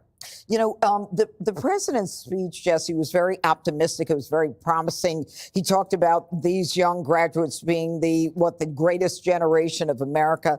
But I want you to listen to this sound of Joe Biden's last commencement speech. Well, that's my commitment to you, to show you democracy, democracy, democracy is still the way. If black men are being killed in the street, we bear witness. For me, that means to call out the poison of white supremacy, to root out systemic racism. What are you talking about, Joe Biden? Man, can you see the difference between two people? We're not even talking about the seats right now. We're not talking about the office, presidency, okay? We're not talking about being the president of the United States. We're talking about as a person, as a human being. Why must you make everything politics every time? Democracy, white versus black. It's like all fear mongering with Dems. It's always all fear mongering. Oh, the white man is against you. Oh, this is against you. This is like, come on, y'all. We just heard a person say, fight for your dreams, never give up, keep going. In America, anything is possible. Another person says, white supremacists in America, and you're supposed to be the leader of the free world? You're supposed to be the person inspiring the kids, looking up to you as the president of the world? I don't get it, man. This is what, man, Democrats, man. Nobody wants to live life being the victim. Like, the victimization mindset is over. Everybody wants to be successful, wealthy, healthy, happy. Everybody wants to have a relationship. Everybody wants to go outside, mingle with people, conservative, liberals. It don't matter. We just want to live as one. However, some people don't think like that, but nobody wants to live as a victim. It's over, okay? Nobody wants to be the victim. Different? Yeah, so usually when you're at your graduation ceremony, you have your parents, you have your grandparents, you have your family there. Do you want to hear the speaker talk about racism and how you can't do things and how you're fighting white supremacy? Absolutely not. When I graduated by the skin of my teeth, because I was checking to see if there was actually a diploma in there, we had Joe Lieberman as my speaker. Yeah. Not as charismatic, but the message was good. Solid. And it was a similar message to Donald Trump. And you're right, Martha. For me, I took away it was about competition. And he mentioned the fact that Barack Obama, Hussein Obama, told him at the Correspondence Center, Donald Trump's never going to be president. And there's a lot of teams that during the week, if an opposing team says something derogatory about you, they'll put the quote up in the locker room and everybody will look at it before they go out into the practice field. And it's motivation fuel. And he took that fuel and he ran with it and became president not once, but twice. About a year and a half ago, Gutfeld said, Jesse Waters is boring. That's true, I did. I plastered it above my door in my office, and every time I walk to hair and makeup, I see it, and he motivates me. The Harvard Crimson Tide thing, Kevin O'Leary says he doesn't hire people from the Ivy Leagues unless they played sports because they're just toxic, and you can't trust them. And so Jesse Waters is now doing early decision, Crimson Tide. We're not doing Ivies anymore. And that's not just because he's not doing well so far in pre-K. It's just because I want to go to a school with nice weather, good football team, good values. And I think there should be attractive women there. From what I've heard, there's very attractive women. We're actually having 2 Crimson Tide grads on the show tonight at 8. And they're both women, I see. I don't know if they're women or not. I haven't checked. All right. Do you want to respond to what he said? I am disgusted by everybody here. When he was doing this thing, clearly he was mocking a disabled reporter. And we're going to hear about that Monday on Morning Joe. You're right, though. That happened at the University of Alabama. Good for the University of Alabama. It's a great advertisement for them. This is why a lot of students are going south. They're saying all the southern universities are getting more people. And what a contrast. What did we see this week? Kamala babbling about pachyderms, Tim Walz spouting queer studies lingo like code talk and performative structure. Meanwhile, here's a guy who happily speaks the truth, and he's willing to bear the risk and whatever consequences his words bring. You know, it would have been nice if a Democrat could do that. They could have been honest and blunt. They had plenty of time about Joe Biden, about trans, about the border, about crime, but instead they hid themselves behind the science of identity politics and the rhetoric, that dumb rhetoric that Walz uses. Trump didn't just set the bar for presidents and leaders. He burned it. He set it on fire. Then he built a new bar. It's no longer about politics. It's about persuasion. It's no longer about us versus them. It's about us first. It's about transparency versus cover-ups, bluntness versus jargon. The guy won't kiss babies and he won't kiss asses. But more than anything, he makes us laugh. And unlike Biden, it's with him, not at him. Would you like to wrap it up, Harold? Sure. I thought any student in the country who has an opportunity to have the President of the United States speak at his or her commencement, college, high school, law school, medical, whatever it might be, it's a blessing. And I hope that those at the University of Alabama realize how fortunate they are. I thought the speech was typical President Trump. I would have probably done it a little differently. I differ with those around the table about what he talked about with Harvard and Alabama. I understand some of the cute politics at the moment, but great graduation speeches and commencement addresses never pit Americans versus Americans. You can talk about the higher ideals and you can talk about the hard things we have to do as a country. I would love the president to have said, look, you graduated at a time at the beginning of my new golden age. And there may be some challenge and difficulty, but there's been challenge and difficulty in our country in the past, and we've overcome it. I'd have talked about the new sources of energy that this group is going to have to deal with. Produce for us new cures and new therapeutics and new innovation that they will be at the forefront of. So I would have challenged him a little differently. I just don't think you pit people against one another. Well, let me just finish. But if I were graduating, I know the West Point grads are going to have an opportunity to hear the president. That's something you would always want and always treasure, knowing that he was your commencement speaker. So when Biden pit Americans against Americans, you didn't like that either. Judge, I'm consistent. I call balls and strikes. I don't. Yes. I didn't and I don't now. Thank you. Ahead, Elon Musk and the DOGE boys will blow your mind with the billions of wasteful crap they've exposed. Jesse has the scoop. Jesse has the scoop. Judge Janine, thank you for tuning into the live show. God bless you. Y'all want to keep going? All right, let's keep going. Thanks, Bill. We begin with this Fox News alert. Elon Musk and his DOGE team members looked back at all they have accomplished over the first 100 days of President Trump's second term. It's been a big week. Time to look at DOGE. They sat down with Fox for an interview that pulled back the curtain on what American tax dollars actually have been paying for. I'm Harris Faulkner. You are in the Faulkner Focus. Senior advisor to the president, Elon Musk, is scaling back his schedule now with the Department of Government Efficiency. However, he says DOGE is crucial. Is DOGE just getting started? This is a long-term enterprise. It's a long-term enterprise because if we take our eye off the ball, the waste and fraud will come roaring back. They can DOGE when Democrats get back in power. We're trying to have it be such that the funding is removed, so the grants are gone. So there's a lot of work required to restart the waste and fraud. The DOGE team detailed a few eye-popping examples of waste and abuse that they have uncovered. They found that money was being used to rent out Caesar's Palace for parties, rent out stadiums, et cetera. They get $50 million a year, congressional money, to give grants. These are things like alpaca farming in Peru. We actually went into the agency and found that they had loaded guns inside of their headquarters, spending money on things like private jets. And they even had a $130,000 contract with a former member of the Taliban. Those examples and many, many, many more add up to a big number. DOGE claims it already has saved an estimated $160 billion. That's nearly $1,000 per every U.S. taxpayer. And the job is far from over. Senior national correspondent Rich Edson is at the White House. A lot of shock here, like just how much money was going out the door.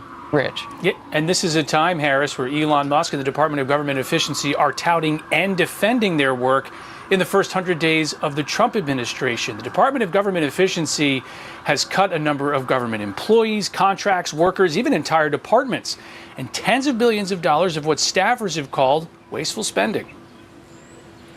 Unfortunately, like the 100th time you've heard it, it's hard not to get a little numb. Yeah. You know, but and by the 200th time, you're like, well, okay, it's just another day at the office. We checked, is the Small Business Administration giving loans to dead people over the age of 120? The answer was yes, and it was around $330 million in total. DOGE is also highlighting eliminating funding for improving the marketability of peas in Guatemala.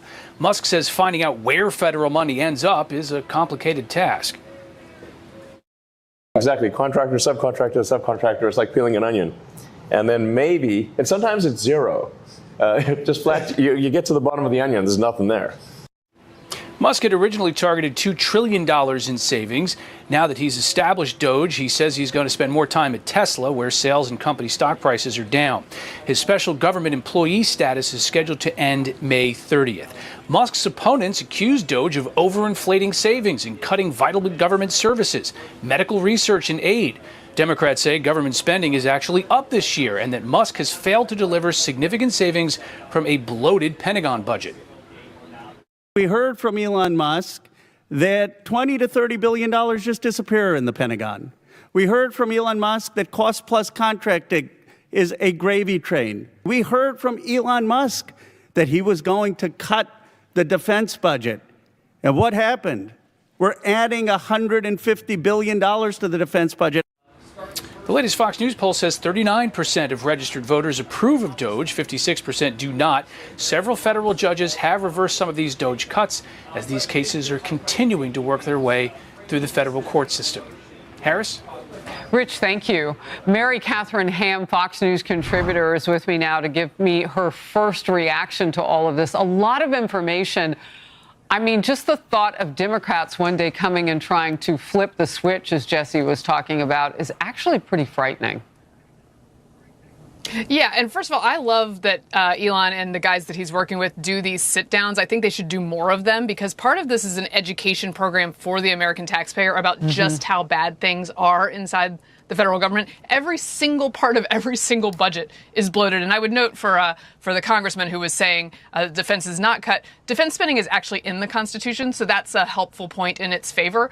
The rest of this stuff going to Caesar's Palace on taxpayer dime or giving money to your friends' nonprofits that maybe don't even exist and are basically shell companies, those are disrespectful to American taxpayers. And there is an argument that I understand that is like, we're not really dealing with spending, we're not really dealing with entitlements. I want to deal with those things. However, This is like JV level, entry level cutting. It's so ridiculous. It's so silly. It's so dispensable that we should dispense with it. And I love that they are going after these things, because tell it to American taxpayers who have never seen $10,000, $100,000 in one place. Tell them that $160 billion is chump change, Exactly. right? It's not chump change. It's their money, and it is the duty of the government to spend it wisely and not take it from them and give it to other people for nonsense. I love what you're saying. Had there been contemporaneous accountability, maybe none of this would be happening, because the American people would not have put up with this had they known. Well, those on the left and Democratic lawmakers have been going after DOGE's waste-cutting efforts since day one. Here's a look. Unelected shadow government is conducting a hostile takeover of the federal government.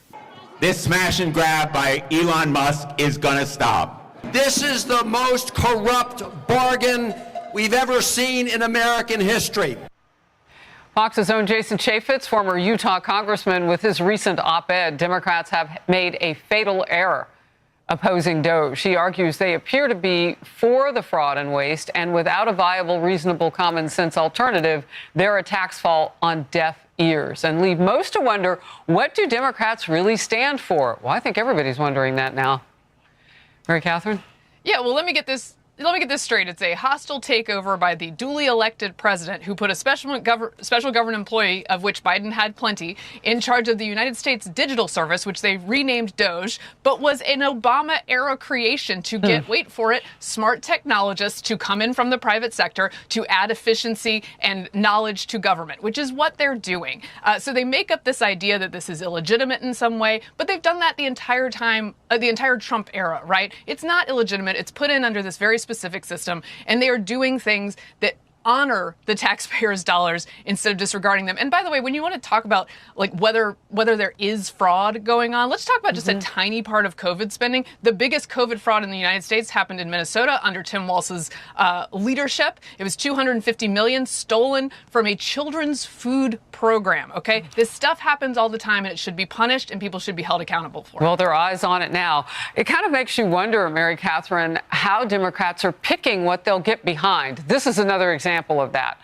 There are now more horrific abuse accusations coming out about Kilmar Brego Garcia. He is the illegal immigrant and alleged MS-13 gang member who President Trump deported to El Salvador in March.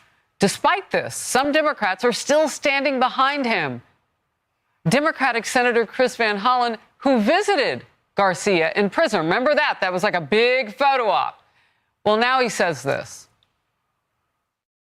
In his first 100 days, Donald Trump is shredding the Constitution of the United States. He's violated these rights in many instances, including the illegal abduction and deportation of Kilmar Brego Garcia. Okay, let's just stack up the facts before we go on. Audio from 2020 was obtained by USA Today. Brego Garcia's wife pleaded with a judge for protection from her own husband. A warning, the audio is difficult for some younger viewers especially to hear. Watch and listen. He grabbed me from my hair and then he slapped me. I have pictures of the evidence, like all the bruises, because even on Wednesday, he hit me like around like 3 in the morning. He would just wake up and like hit me. He slapped me 3 times. And then last week I did call the police. My sister called the police because he hit me in front of my sister. His wife responded to the audio with the statement, "My husband was traumatized from the time he spent in ICE detention, and we were in the throes of COVID. Like many couples, we were caring for our children with barely enough to get by. All of those factors contributed to the actions which caused me to seek the protective order." We reached out to lawmakers that who went to El Salvador for their reaction to the audio. No responses on that yet. However, Van Hollen's team referred us back to the press conference from yesterday. Highway Patrol also released this 2022 body cam footage of an encounter with Brego Garcia. Watch this. How are you? Good, and you? All right. Everything good? You got a bunch of people in here, don't you? It's 1 for shit. Yes. Go back to work. I ain't never seen a Suburban with 4 rows of seats. You know what you got here, right? No. He's hauling these people for money. They don't have any luggage in there, right? And if you get them out, they're gonna have two toothpaste and they're going to have toothbrushes in their pockets. I guarantee it. He's got $1,400 cash in his pocket in an envelope. Troopers ultimately cited Brego Garcia for driving with an expired license and let him go. The FBI later ordered that case to be dropped. Look, Mary Catherine, there is a long history now with just this one man, and it seems to get longer every day. Again, this is an issue again. Democrats jumped in early to defend him. Your thoughts? Yes.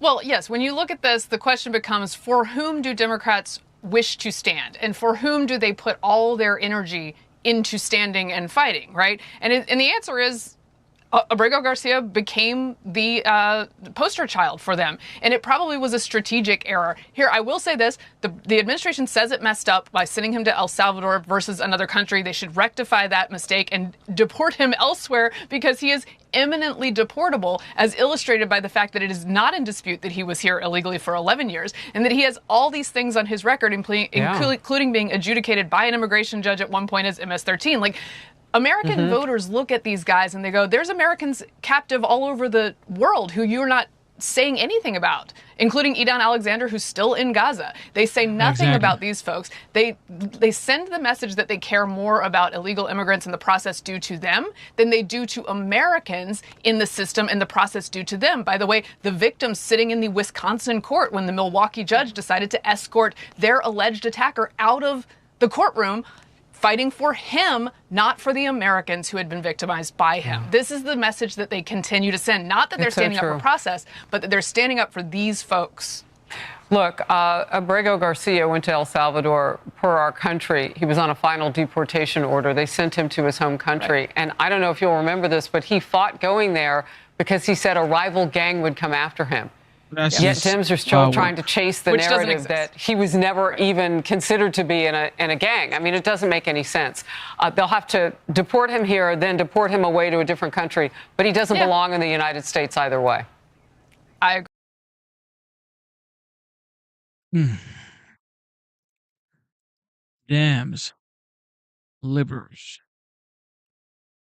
Can you imagine senators traveling to El Salvador to go check on Brego Garcia, but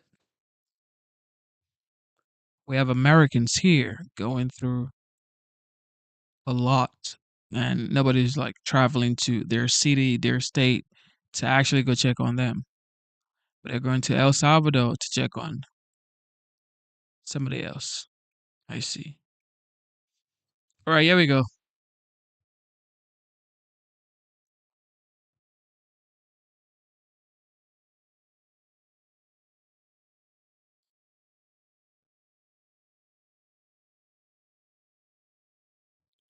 Thank you for tuning in to the live show.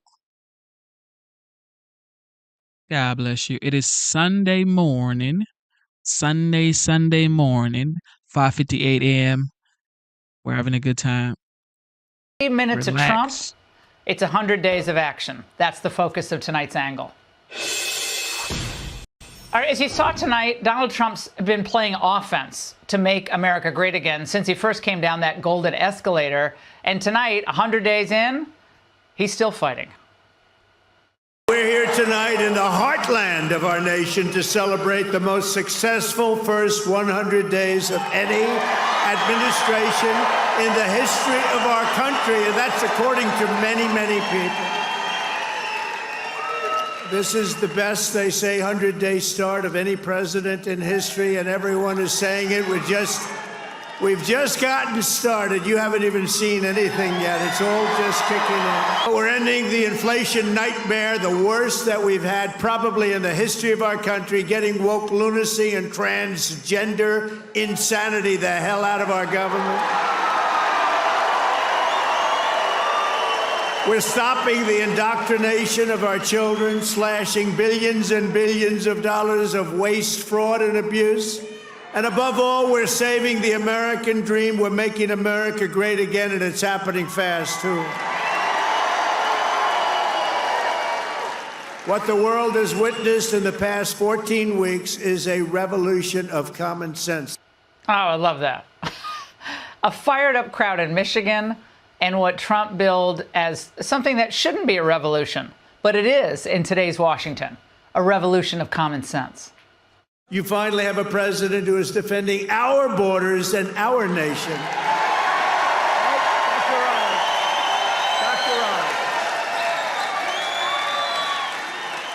After decades of politicians who destroyed Detroit to build up Beijing, you finally have a champion for workers in the White House. And instead of putting China first, I'm putting Michigan first, and I'm putting America first. How great is that? I mean, how many presidents have ever said this except Trump? You know, they destroyed Detroit to build up Beijing. That's just a great one-liner. So it's one-liner after one-liner, and then a few golden oldies.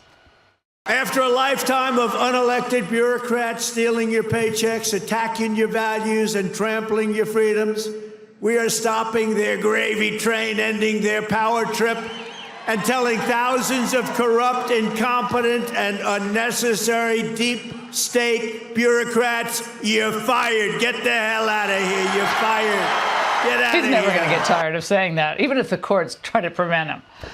But also what was amazing is earlier in the day, Gretchen Whitmer was called up by President Trump at a local military base. She couldn't have, he had come up and say a few words. She didn't want to, clearly, but she was stuck. And by the way, she was without her folder mask. All right. And I have even more good news, if that's possible. Liberals see what Trump's done. They're fuming. It's been 100 days of destruction. You think we can survive 550 more? This president has already, only 100 days in, failed our country. First 100 days, the Trump administration have been characterized by chaos, cruelty, and corruption. Is anyone shocked by this? Why should you be? It's rinse and repeat, sometimes almost word for word from 2017. His first 100 days have been really characterized by chaos, crisis, and confusion. We give him failing grades. Promise after promise to working people has been broken. 100 days of broken promises to working people. 100 days of handouts to the wealthiest people. These people, they're just simply out of gas. They're out of ideas. But look at Trump, his top advisors, his supporters. Over the past 100 days, they've worked hard and had fun. Isn't that the pursuit of happiness? Fun pushing his agenda. Is there pain in the market at some point you're unwilling to tolerate? I think your question is so stupid. If you are an individual, a foreign national, who illegally enters the United States of America, you are, by definition, a criminal. Got this big, beautiful area where employees are supposed to work. Nobody's here. It's tough, though. We don't have a white crayon. What am I going to do? Leave it wet, I guess. No, there's nothing that progressives hate more. And when I say hate, they loathe when conservatives are enjoying themselves. So let's tick off liberals by ticking off Trump's early accomplishments. Democrats have vowed mass invasion and mass migration. We are delivering mass deportation, and it's happening very fast. The executive orders on the border, DOGE, the shrinking of the bureaucracy talked about tonight, ending DEI, beginning to fix our terrible trade posture, opening more areas for energy exploration, and then striking a blow against on-campus anti-Semitism. It's a lot. He's toppled, or exposed at least, every left-wing sacred cow and pushed for real changes in failed establishment policy. Now, of course, this means that the old D.C. dinosaurs and the robed resistance, they're going to try to stop him. But Trump's not fazed, and he's certainly not flinching. We cannot allow a handful of communist radical left judges to obstruct the enforcement of our laws and assume the duties that belong solely to the President of the United States. Judges are trying to take away the power given to the President to keep our country safe, and it's not a good thing, but I hope for the sake of our country that the Supreme Court is going to save this, because we have to do something. Well, we'll know soon. But on January 20th, let's not forget, Donald Trump inherited a country that, because of Biden and his policies, was on an unsustainable path. Biden did incalculable damage. We were overrun with illegals, our military recruitment was way down, and we were overcommitted around the world. And of course, we didn't have anywhere near the industrial base to support those commitments. So when Biden shuffled out of town, I dare say we were closer to becoming a superpower in name only. So Trump knew that if we continue down this path, we'd seal our fate as a paper tiger. So he moved fast, tackling more of the big issues at any one time than any president in recent memory. Trump understands that first and foremost, America must be in a position to fulfill the most basic promises to our own people. Decent jobs, good schools, safe cities. Those all seemed increasingly out of reach over the last 4 years. And now the $36 trillion debt bomb, ballooning interest payments, Trump knows our financial survival is at risk. But Biden's strategy, frankly, the entire Democrat Party strategy, was to borrow, spend, and print more money. It was classic Washington. So at this 100-day mark, the media, they're trying to paint Trump like the tariff man, who's like the Grinch who's stealing Christmas. How silly. The New York Times is a big piece today. There's no toys at Christmas time. Well, were there toys before 2000 when China joined the WTO? I had toys under my tree. The real Grinches are the politicians who year after year kept America on a trajectory of denial and decline. They got us into stupid wars. They blew trillions of dollars. They allowed the cartels an open door to kill our kids with fentanyl. And they allowed our factories to close. They created massive trade deficits. And as Trump said tonight, that essentially funded the Chinese military expansion that now threatens the entire globe. Those are the Grinches. But Trump, he's the only president with the guts who's tried to solve the problems that 4 prior presidents created with Congress. And never forget, his most vocal critics, they just go along with whatever makes the Beltway establishment happy. And while that was good for the lobbyists, they got really rich, it's good for the lawyers, ditto, it was horrid for the working people of states like Michigan, across the old Rust Belt. The more blowback Trump gets in this period of time, the more I think he's on the right path. A lot of you wonder, why do Trump's supporters, a lot of liberals especially, say, why are they so loyal to him? Why do they remain so committed to him? Simple answer. You saw it tonight. Because they know that he's loyal to them. So despite all the pressure to sell him out, they know he's doing this, everything he's doing for the right reasons. And it's not to be popular with the Council on Foreign Relations or the China lobby or the hedge funders or the teachers' unions. In the end, they'll all still be rich. They'll be fine. But America will be stronger, our manufacturing more robust, our military more lethal, and our people healthier. Now that's a superpower with superpowers. So I can't wait for the next 100 days. That's the angle. Donald Trump celebrating the first 100 days of his second term in Detroit, Michigan. He just left the stage moments ago. We just had the biggest victory in Michigan. They said, sir, it's going to be hard. Well, we won it twice. We're here tonight in the heartland of our nation to celebrate the most successful first 100 days of any administration in the history of our country, and that's according to many, many people. This is the best, they say, 100-day start of any president in history, and everyone is saying it. We've just gotten started. You haven't even seen anything yet. It's all just kicking in. Trump says he's having fun running the world, and you can just see it. How are you? There we go. How's it going? If there was one big thing you really wanted to have happen in the first 100 days, but didn't, what would it be? Well, I think we've done everything or it's in the process of being done. He said he wouldn't trade places with anyone in the world. Well, except maybe one. As Pope? Yeah. I'd like to be Pope. That would be my number one choice. Before his big speech in Detroit, Trump stopped by a military base in Michigan to celebrate with the troops, and he didn't come empty-handed. Today I've come in person to lay to rest any doubts about Selfridge's future and the vital role it'll play in our national defense. As Commander-in-Chief, I'm proud to announce that very soon we will replace the retiring A-10 Warthogs with 21 brand new F-15EX Eagle II fighter jets, the best in the world, fresh off the line. Nothing says happy 100 days like new fighter jets. And there was one special guest in the room who was ready to party. And she was from the other party, Big Gretch. I want to thank Governor Gretchen Whitmer for bringing it also to our attention very strongly. And, you know, I'm not supposed to do that. She's a Democrat. They say, don't do that. Don't have her here. I said, no, she's going to be here. She's done a very good job, frankly. So I want to thank you very much, Gretchen. Good job.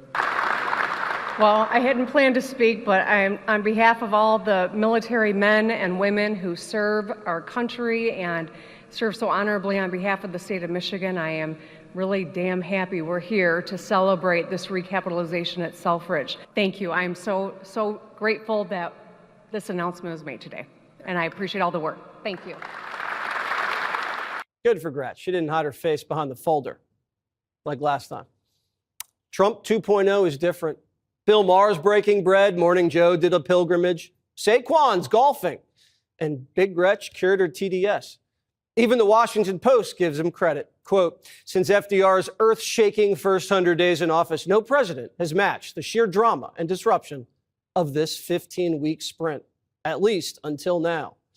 In 100 days, we've seen $160 billion doged, useless agencies shuttered, DEI terminated, inflation's down, but nothing's more down than border crossings, down 99.9%.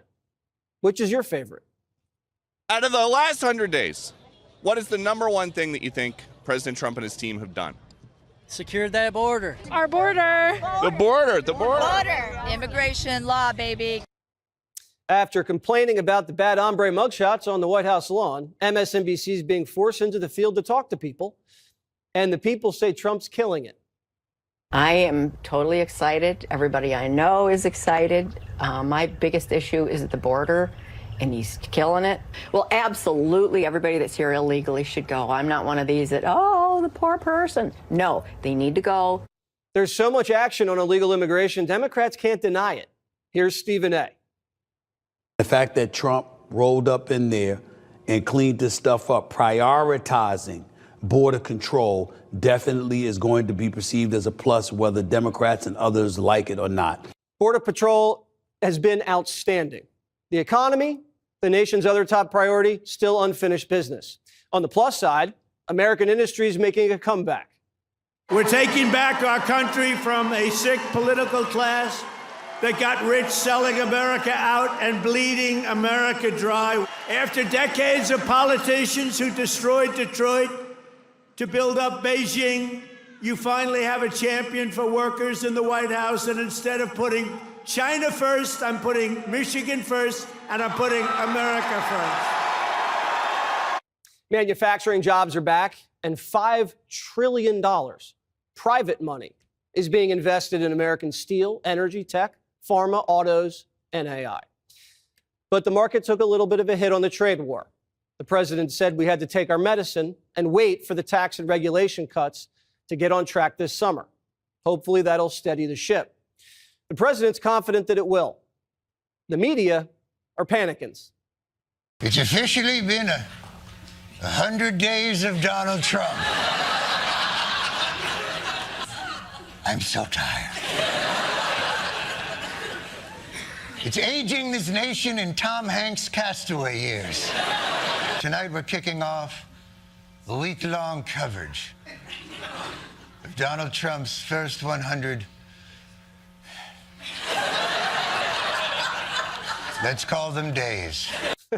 Overseas, the Panama Canal's been secured.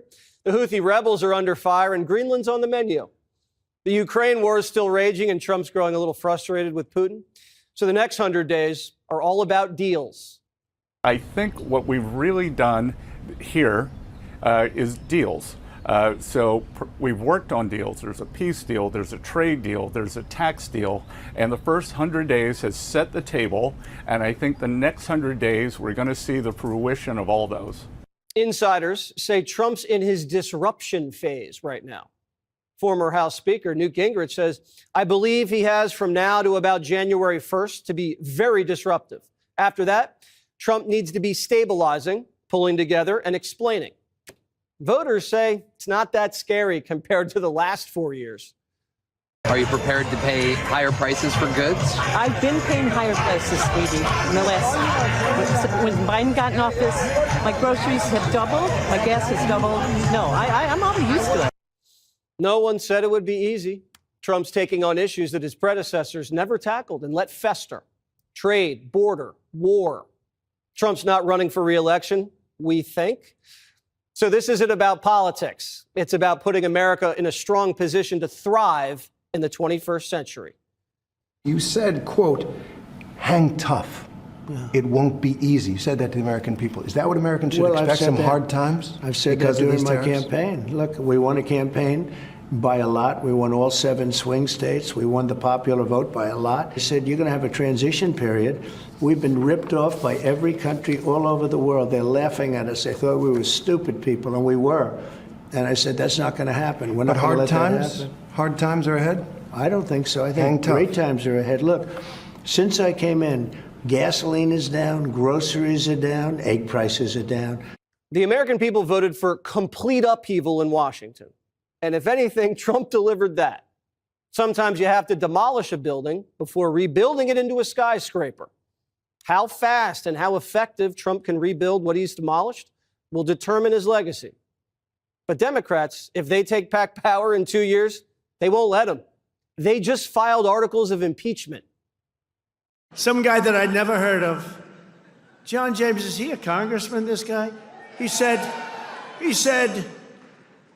ladies and gentlemen, I am going to start the impeachment of Donald Trump. What the hell did I do? Here we go again. They want to impeach me. This lunatic. Actually, I had the television way down, and I said to our great First Lady, listen, did I just hear I was being impeached again? We're getting good at this, though. And then you have the other one that's always with the cane. He's always impeaching, and he raises his cane. So far, Trump's support from Republicans, rock solid. His voters are along for the ride, and they're loving it. I think the first 100 days has been a breath of fresh air. I think that everybody's been waiting for change, no matter what party you are. Right. I feel that the change is undeniable. And so this is the first 100 days. I can't wait to see what the first 1,000 days. 100 days of history is in the books, 100 days of political shock and awe. President Trump fulfilling his campaign promises, implementing the Make America Great Again agenda at a record pace, all while battling the Washington, D.C. establishment, the institutionalists, better known as the swamp, the legacy media mob at the same time, pathetic Democrats, that party, every step of the way. And tonight, the president was in Michigan for a massive rally commemorating the start of what he's calling a new golden age for America and for all Americans. Take a look. We're here tonight in the heartland of our nation to celebrate the most successful first 100 days of any administration in the history of our country. And week by week, we're ending illegal immigration. We're taking back our jobs and protecting our great American auto workers and all of our workers, frankly. We're ending the inflation nightmare, the worst that we've had probably in the history of our country, getting woke lunacy and transgender insanity the hell out of our government. We're stopping the indoctrination of our children, slashing billions and billions of dollars of waste, fraud, and abuse. And above all, we're saving the American dream. We're making America great again, and it's happening fast, too. What the world has witnessed in the past 14 weeks is a revolution of common sense. That's all it is, really. We're conservative. You're conservative, you're liberal, whatever the hell. You know what it's all about? It's about common sense when you think about it. We're for common sense. We've set all-time records for the lowest number of illegal border crossings ever recorded. Think of that, ever recorded. I'm proud to be the president for the workers and not the outsourcers, the president who stands up for Main Street, not Wall Street. Our golden age has only just begun. We are one people, one family, and one glorious nation under God. We will never give in. We will never give up. We will never back down. We will never, ever surrender. We will fight, fight, fight, and we will win, win, win. All right, let's be clear. We can spend all night doing something the state-run legacy media mob would never do, and that's list the actual accomplishments from Donald Trump's first 100 days. The president said it best. If Democrats had their way, America, as we know it, would be over. We'd be a third world hellhole. Open borders. That means more terrorists, more gang members, murderers, rapists, cartel members, and probably all likely on a path to citizenship. America would decline into default and bankruptcy, and since the Trump-hating legacy media mob will never bring you facts, we're going to highlight the sheer difference between Democrats and Donald Trump's historic 100-day record of success. Take a look at your screen. In just this short period of time, the president slashed a record number of regulations. He's making his middle-class tax cuts permanent. He declared a national energy emergency. No tax on tips, no tax on Social Security, no tax on overtime. By the way, that includes offshore drilling on the energy issue, drilling in the Gulf of America, where just this week the administration celebrated the first production from a major new venture just off the coast of Louisiana and Mississippi. President Trump has also pulled the United States from the job-killing, cost-ineffective, idiotic Paris Accords. He ended Biden's liquefied natural gas export ban. Now the cost of energy is down significantly. The cost of gas is down. Mortgage rates are going down. And to top it all off, DOGE, that's right, those horrible people, they have already saved you, the American taxpayer, over $160 billion in waste, fraud, abuse, and corruption, and they are still counting. Meanwhile, 26 American hostages have been brought home. The Houthi rebels are getting pounded. Iran is getting squeezed financially, and they better make a deal or they will regret it. Peace between Russia and Ukraine is finally, at least it's within reach, and for once a real possibility. Not a single U.S. service member has been killed overseas. And by the way, Donald Trump is finally holding China accountable while negotiating better trade deals with every country in the world, while getting the U.S. out of the corrupt World Health Organization and slashing USAID. We could go on, and we still haven't even mentioned the border, probably his greatest success in 100 days. Think about it. In less than 100 days, Donald Trump made good on his biggest campaign promise. Joe Biden, well, said it couldn't be done. He needed legislation. He was wrong, as usual. Under Trump, the border is not just secure, it is the most secure border in American history. Take a look at these numbers from the DHS. Daily border encounters are down a whopping 93%. Encounters with gotaways down 95%. The migrant crossings are down 99%. We went from 160,000 ICE encounters per month under Biden to around 7,000 under Trump, with almost zero released into the country. And meanwhile, the deportation numbers continue to grow. And according to ICE, they have deported over 65,000 illegal aliens in Trump's first 100 days. They've arrested another 66,000 illegals, most of which have criminal charges or convictions, including nearly 500 for murder, 1,300 for sex offenses, and 2,300 gang members. These dangerous offenders were roaming around your country thanks to Joe Biden, Kamala Harris, and Alejandro Mayorkas, and now they're getting deported thanks to President Trump. As the president said, it's about promises made and promises kept. Now, keep in mind, President Trump is doing all of this amid nonstop, unrelenting, negative coverage from a corrupt, broken, state-run legacy media mob. Take a look at this study, Media Research Center. Despite everything that Donald Trump has done, their coverage is still a whopping 92% negative, only 7.8% positive in his first 100 days. We'll have a lot more on this petty behavior from the left.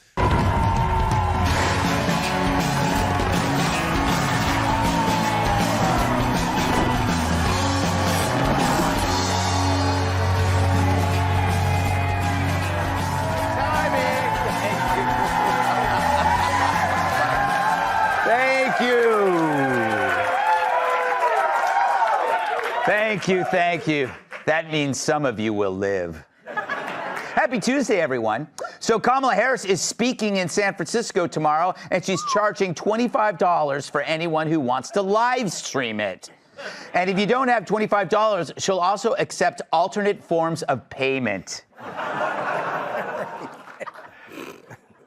So why is this being live streamed? It's a good question. Well, it's to allow women to watch from home instead of leaving their husbands alone with the help. President Trump said he's bringing back Columbus Day after Joe Biden renamed the holiday Indigenous Peoples Day. And surprise, one Native American leader now claims she's part Italian. Oh, now they laugh. Luigi. Actor Terrence Howard says he turned down the role of singer Marvin Gaye because he couldn't kiss a man. It's the same reason he won't play Barack Obama.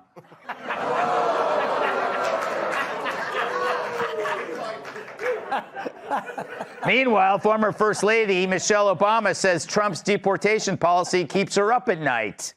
I get it. You'd be worried, too, if your husband's from Kenya. Wow. J.B. Pritzker is now calling for mass protests and disruption, vowing that Republicans cannot know a moment of peace. Well, now we'll know how his toilet feels. A psychiatrist is willing to testify that Sean Diddy Combs did not have the mental capacity to commit crimes. The psychiatrist will do this by pointing to his music. Finally, the tennis world is up in arms after a new rule stipulates that chaperones must watch players shower after matches to make sure they don't evade drug tests. Meanwhile, guess who has applied for the job as chaperone?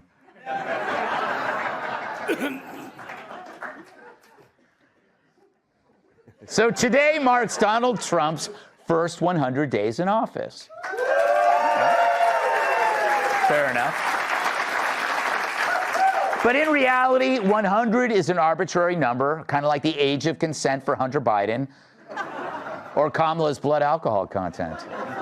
But with Trump, 100 feels like 1,000. So many moves, and many are big. This March saw the lowest monthly number of border encounters on record. Violent illegals who roamed the streets under Biden are being removed at record speed. Only 9 illegals have been discharged into the country, but they were released into the audience for Fox and Friends and quickly self-deported. Trump downsized federal government with DOGE, saving $160 billion in the process. It's far from enough, but at this rate, $1.6 billion a day, we might avoid economic ruin. He crushed DEI, took men out of women's sports, returned plastic straws to our waiting mouths, unleashed domestic energy production, and made showers great again. Not that some Democrats actually use them. Damn. But when Trump says he'll do something, he does it at breakneck speed. How do you explain this? Well, all Trump did is match the pace of politics to the accelerating change of technology.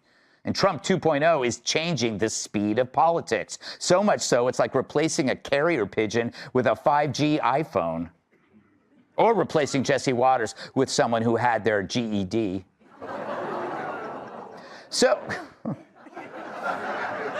So as policies move faster than a pruned Danish through Joe Biden's digestive tract, other things will take time, like tariffs. But where's the media's hysterics now that the stock market's returned to near normal in mere days?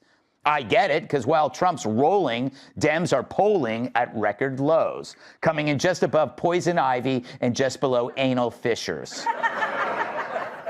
So they resort to aping the past with no solutions for the future.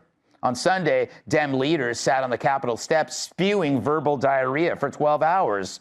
They were so sad even pigeons wouldn't on them. Cory Booker emphasized moral urgency. Well, if it's so urgent, Cory, why are you the one killing the most time? I've seen homeless guys get more crap done. On one hand, he tells us the sky's falling. On the other, he's seeing how long he can go without peeing. But today, Dems are too impaired by anger and self-driven theatrics to see clearly. They're chasing the romance of resistance, embracing losing issues like the Maryland dad, as if Ward Cleaver also punched June in the face. Thanks. No wonder the corrupt media, our neutral observers, have hit Trump with a 92% negative coverage. So what's going on here? Well, Trump's revealed the true battle. It's between the ins and the outs, the self-obsessed versus the selfless. Every morning, Trump wakes up to life as an adventure. What can I do today? What dragon can I slay? Meanwhile, the aging Dems still cling to identity politics. They've become consumed by the self and left the world behind. Trump, however, has no time for who he is. It's what he does that matters. He's productive, not resentful. The future is his. The past is dead. Modern leftism is the reverse. It no longer seeks meaning in the outside world. It's now who you are, not what you do, which leads to nothing but disaster. Look at the border, crime, biology. The obsession with self replaced the pursuit of solutions. Meanwhile, the solution to the Dems' problem is right in front of them. It's Trump. He's showing you the way forward, and it is forward. You need to stop looking backward, obsessing over past oppressions while mimicking dead radicals. You need to look up and out. There's a world out there that dwarfs whatever you think your pronoun is. Right now, the Dems are looking backward and inward. No future, no adventure, just the past and the sad self. So today serves as a moment of reflection. 100 days can be a transformative period, but only if you're tired of living in the past and living in your own head. Let's welcome tonight's guest! Staring at his suit may cause seizures. Host of Making Money on Fox Business, Charles Page. He's the reason that laws have women's names in them. Host of the Jim Norton Can't Save You podcast, Jim Norton. Caffeine takes her to stay awake. Co-host of Outnumbered, Emily Campagno. And he makes The Rock look like a pebble. New York Times bestselling author, comedian, and former NWA world champion.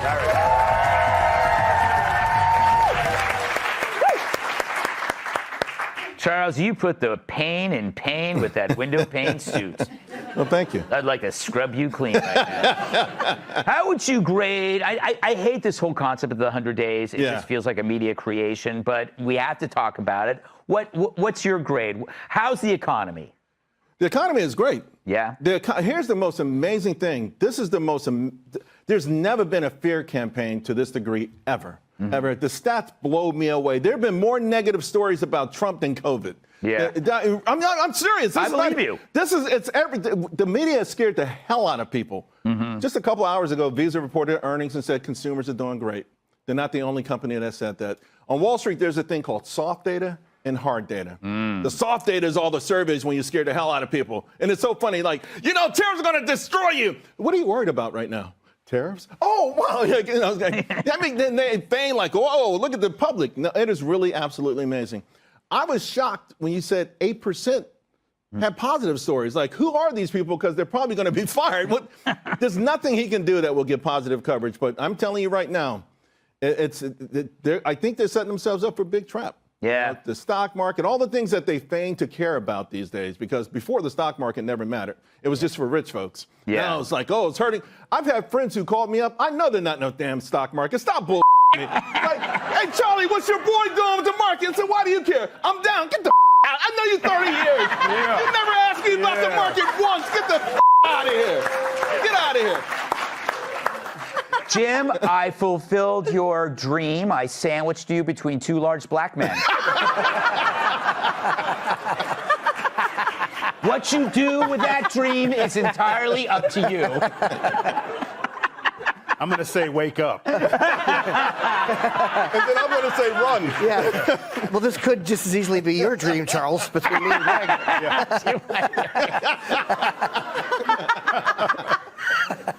So when I was on drugs. So, Jim, 100 days. You're an astute political observer. Is this unlike any first 100 days ever? Well, except for the length of time. It is interesting to watch. Like, I like certain things he's done, certain things I don't like, but I like DOGE. Like, I like that they saved. They said it comes to like $1,000 per, or as I call it, 2.5 escorts per person. I like DOGE. I like a lot of this stuff. I like that he's kicking out people who don't belong here because they're not here legally. But I don't like certain things. Like I don't like the birthright citizenship thing. I don't think you can't. You know, whether you like it or not, it's the 14th Amendment. And I also don't like that Maryland guy, who I do think belongs out of the country. They still have to bring him back and do it right, and then kick him out, because immigration demands you do paperwork and everything 100%. Did they do that, though? There was a couple of, I mean, I think you and I are probably going to agree. It's an administrative process, not really a legal one. And I'm sure he was before 2 judges. What more do you want? They both said they have to bring him back, though. That, like, the federal court, I think the Supreme Court, both said, and Trump has to be careful. You can't start bucking courts, because they understand. Liberal courts and conservative courts have more in common than conservative courts do with him. It's like 2 divorce lawyers. You know what I mean? The husband and the wife's lawyers connect with each other a lot more than they connect with the husband and the wife. That is so interesting. So I think that he should be careful with that and just get the guy out of the country, but do it by the book. I think they should bring him back, but make it 2 trips.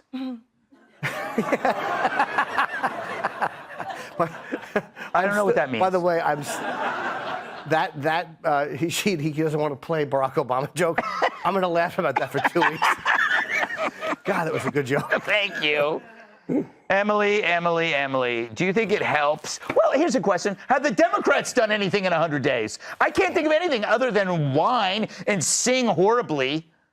Yes, the 100 days to the Democrats is like a complete fiction of the rest of our 100 days. So let's take the example that you just talked about, where you talked about an administrative error that needs to sort of